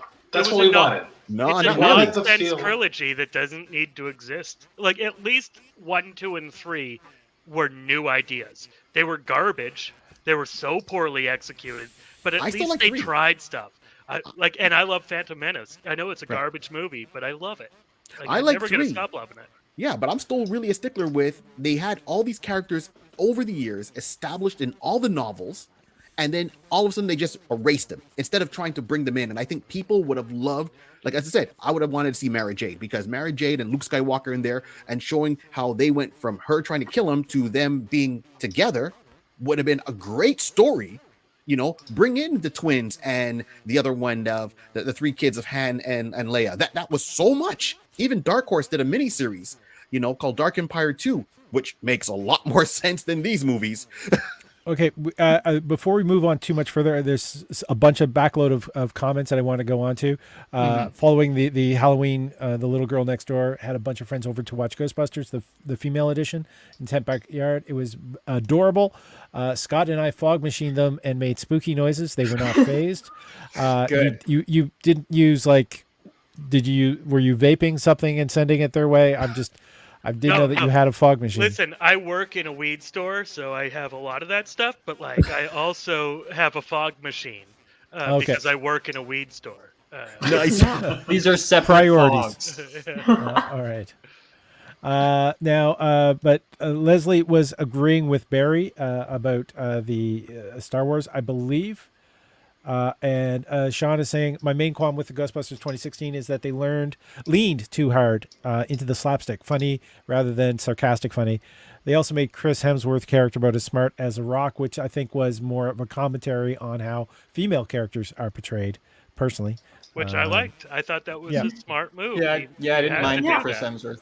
I thought And he it, was it made candy. it funny because he's working for a bunch of scientists. Yeah, He's eye candy. he weirdly wound up being the star of the show, which kind of sucks. But Yeah. he did Yeah. he did bring a lot of the funny to the movie. But I mean, everyone's talented, so they wound up doing a good job. But Chris Hemsworth, Roshan saying that he'd still wish we'd seen Edgar Wright's Ant-Man. Yeah, Yeah. I'm going to be bummed about that for a long time. Yeah. yep, And Sean Griffin is saying, I think at least partially Ghostbusters 2016 lost the fan base when Sony ran the first trailers that implied it was a sequel to the OG films. They set some expectations which were false. Marketing is can be a big enemy to these kind of things. That's Now we're something getting I was this- going to say with the Ghostbusters 2016 is that it also I don't see a lot of TV commercials normally because I just don't have standard TV. But the marketing on Ghostbusters 2016 was very all over the place. You'd see 2 trailers in 3 YouTube videos, and they tell you one's oh, it's a sequel, one's a brand new story, and you're like, what is happening? Yeah. Yep. Yeah, and I'm even pretty with sure it's Ant-Man- also just by the time that it came around to hey, this movie's coming out in a few weeks. Here are some commercials and some trailers. Yeah. The internet already hated it. So what are you gonna do about it? That Yeah, but implicit. poor marketing yeah. department No that had to one- no deal with armies and armies of internet trolls who Of were incels. mad at Lady no one understood it. Ghostbusters. Yeah, no one understood it. Same thing, my whole point with Ant-Man. I liked the first Ant-Man movie. And then I thought they were going to go a certain way by bringing in other characters. And of course, find out after they didn't have the rights and they missed it. I thought they were going to bring in the Micronauts. When Ant-Man shrunk down, he was in the Microverse. That's the whole Micronauts right there. And they did nothing with it. Nothing. Went right past it. I mean, no Psycho Man, no Baron Kaza, no Space Glider, none of those characters. And I have those are my favorite set of books from being a young kid. So, they I think IDW is publishing Micronauts right now. they stopped. They stopped? Okay. Yeah. Roshan is saying a lot of those old Legend Star Wars books were real bad, though. But they set up Some of characters. them were really bad, but some of them were really, really good. But, Yeah. but it's not the stories we're talking about. We're talking about the characters they established, right? Yeah. Because look, Mara Jade established, the solo kids, they were established and they led into other things. So just that alone, the Academy, Chewbacca's niece, those are characters they could have used instead of saying, let's erase it all. What And about Chewbacca's entire family from the Christmas special? Where'd they all go? we'll Lumpy never and know. Scratchy. Hey, look, the best thing about that Christmas special is a Boba Fett cartoon. All right, Sean Griffin is mentioning the fog machine, and Leslie is saying, we are not drugging children. Just to be The voice ultra of clear. reason. I'm not giving away drugs to anybody. They expensive. They pay your rent. I understand. There is. That's the best part I- of Halloween. I do want to mention it that Dave Filoni is backdoored a lot of characters in, and Yeah, we're Grand getting Admiral Thrawn. Thrawn coming in, and Yeah. Ahsoka and a bunch of stuff that. well, Ahsoka Yeah. wasn't from the books, but No, everyone but is like, complaining don't- about. A lot of people are complaining about, just because I listened to you guys talk about Ghostbusters quietly for 10 minutes, and now it's Yeah. Star Wars, and that's in my wheelhouse. So Go for it. I'm gonna teach a class on this. Go ahead. But the thing about those novels that bothered me is like, yeah, they made them all legacy. Yeah, it's not canon anymore, but it's still there. It's still there, and you can still enjoy it. And they cut it off at the worst part because they were about to get into a really badass Jaina Solo, sort of the Jedi trilogy that I desperately wanted to read. And we're not going to get that. But everyone who watches the sequel trilogy and it says, oh, we never got to see a badass Luke Skywalker. I did. I read those books. I read Right. those books where Luke Skywalker was the most badass character in the entire galaxy. So we did get that. It's not canon anymore, but it's there. It's alternate reality canon, I guess. Mandalorian next season. Yeah, The Mandalorian, Book of Boba Fett. I'm looking Yep. forward to that. That's coming out soon. Yep. Ahsoka Tano, who is maybe the coolest Star Wars character there is getting her Agreed, own yeah. series. Yep. Oh, and Um, is Ahsoka? I don't keep up to date, but is that she's played by Rosario Dawson. So, I can't stress this enough. My mom, when I was a kid, she was really into musicals. She always played the music from Oh, Rent. Rent. I know all Oh the God, songs I from love Rent. Rent. I love it. Yeah, Watch the making of Rent musical that they J- put on Netflix. amazing. Tick, tick, Jason boom. is being patient Tick, here. Tick, so- Boom. Is Yeah. that? I've heard good things about it. I haven't It's seen super it. good. Andrew But Garfield is fantastic in it. I was love just it. gonna say that ever since that version of Rent, the film version with Rosario Dawson, ever since then, everything I'm a massive fan of her by accident. Just every time I see her pop up, I'm like, oh Yep. yeah, still winning, still getting jobs. I completely Excellent. agree with you. Yeah. That came out when I was working in a movie theater, and I think I went to see Rent 4 or 5 times in theaters because of it. And I still don't know why, because the film adaptation isn't that great of the, No, of the, not at the all. stage play, but still super good. The music in that, wonderful. Everything about it, beautiful. I like Sean's comment. I pretty much agree with Sean's comment on that one. But did you read the books, Sean? And Sean is also saying he loved that Scott got excited when he jumped in with "I Love Rent." Oh yeah, Scott and I could talk about Rent. Yeah, I'm a musical fan. I love musicals Same. so much. Are you seeing the new West Side Story? Oh God, I can't wait. It's We should apparently give Jason amazing. his time. I'm sorry, Jason. Go ahead, No, Tom. it's my fine. bad. No, because we're going to see Sebastian Stan do Skywalker as part of the next season of Mandalorian. Oh, has that been discussed? He's on the official casting list. Interesting. I saw that someone had. If you're not caught up on the Mandalorian, I don't know what to tell you. You should be. But someone did the deep fake where you put an actor in a role they weren't in. They deep faked Sebastian Stan as young Luke Skywalker, and it looked better than the CGI Luke Skywalker. So it was pretty crazy.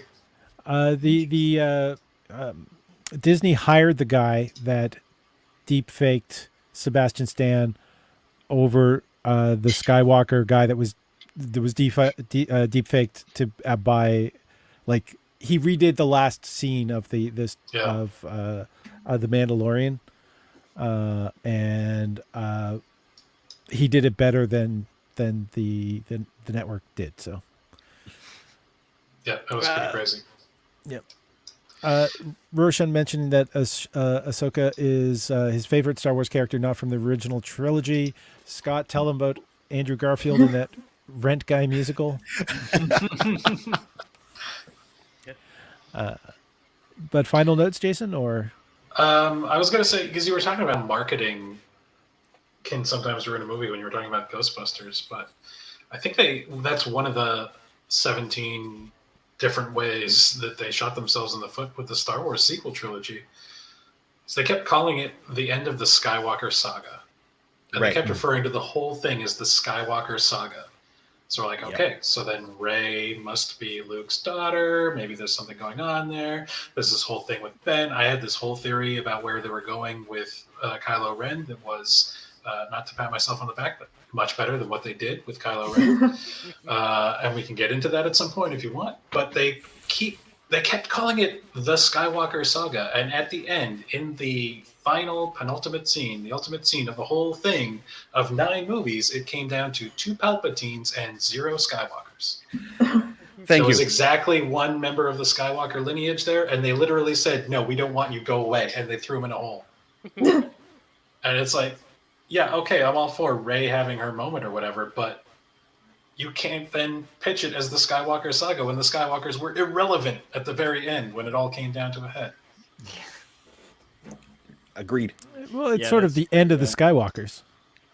Yeah, but not the way they were trying to market it. Like, you mean, when you're saying end of Skywalker saga, they could have gone into different stories. As I said, Mary Jade could have been in there. It could have been Star Wars Academy. It could have been, training his nieces and nephew, his nephews and niece. It could have been any other way than saying, okay, no, Palpatine, you're in, we're good, everyone else is out. It's like, but it's called Skywalker. Yeah, that's nice. Wait outside on the line, the unemployment's over there, and we're just taking Palpatine. Thanks a lot. Let's go. They also could have just not made 3 extra movies and ruined everyone's time with it.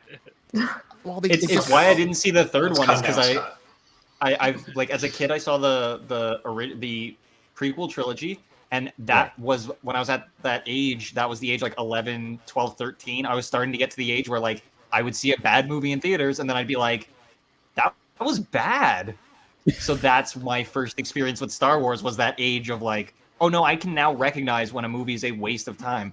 And then I went my whole life with everyone revering Star Wars, even though like I like the first 3. They're very solid, good films. Yep. Very rewatchable. They're wonderful. The next 3, like if you have a personal, passionate love for how bad they are, like Scott, you saying that you like the first movie, that's 100% fine. People have 150 reasons to like it, whether it's like they genuinely find it good or there's something inherent about how bad it is that they love. That's fine. But when I started to watch these like last 3 movies, the first one I was like, okay, like a remake of the only good one, like one of the only good ones. Okay, good enough.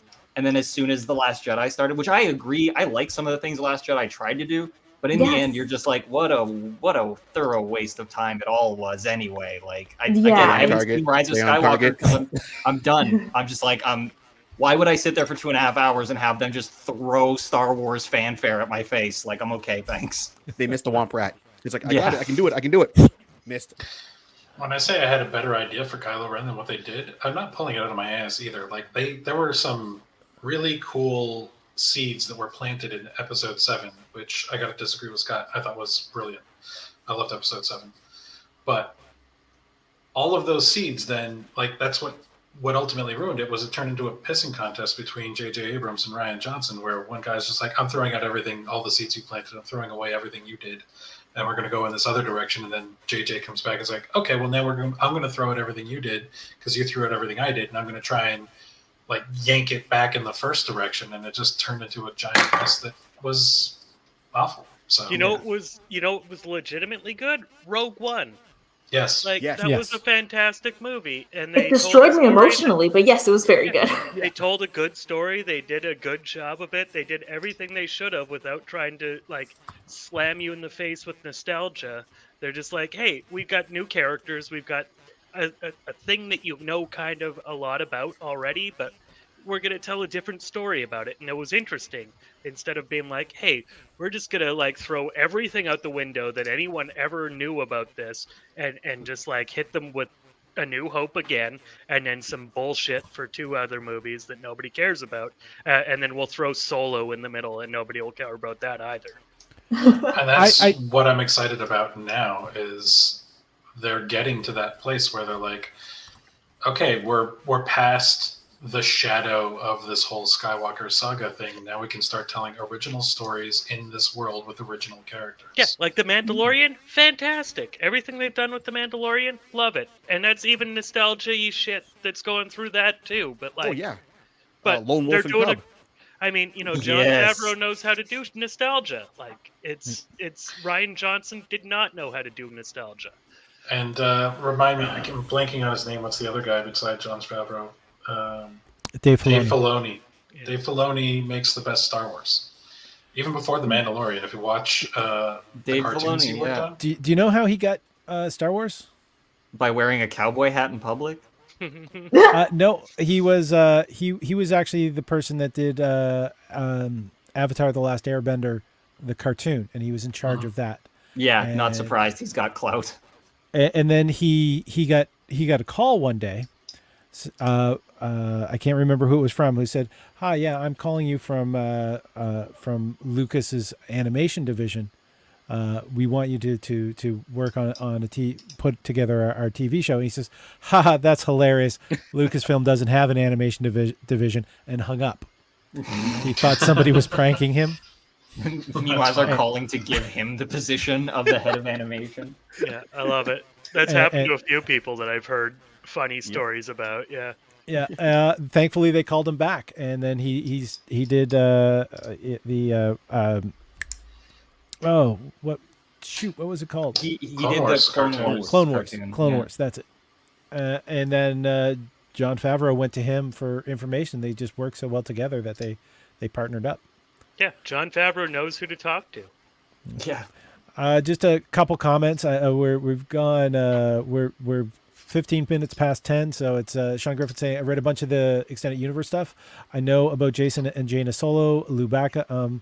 I read about Boba Fett climbing out of the Sarlacc pit before the Mandalorian made it cool. It's also in a Marvel comic book. And Thrawn, of course. Thrawn's a classic, yeah. Yeah, and I'm being thrown under the bus for it's literally called The Rise of Skywalker. So it depends on what side of your planet you're on. If they toss him in a pit, then he is sort of rising. Ruroshen, I'll say this: Solo is okay. I will always be depressed at the guys who made Clone High and the Lego Movie. They lost Solo. I can't. I live in a universe where that movie doesn't exist. But they're bringing Clone High back. It's all cool. Yeah, That's all. yeah. That's That awesome. I'm glad for. I'm all about it. But the fact that I remember- they lost their I- chance of doing like a tongue-in-cheek Star Wars, ugh. Glover was My amazing. favorite in thing it. ever is that Phil Lord and Chris Miller said that their entire career is being based around trying to get Clone High back, which is They nailed it. such a wonderful thing to think of when they've had so many hits. All right, we want to thank everybody for tuning in, watching us. We're going to be trying to put up some more geek content. We're going to talk to these people off screen so we can talk about doing interviews about some of their favorite geekdom. So they get their time for further episodes. Thank you all. Sean saying Solo could have been a wicked heist movie, and they lost it somewhere in the third act. And so bummed that we'll never see Lord and Miller version. Agreed. Yep. There we go.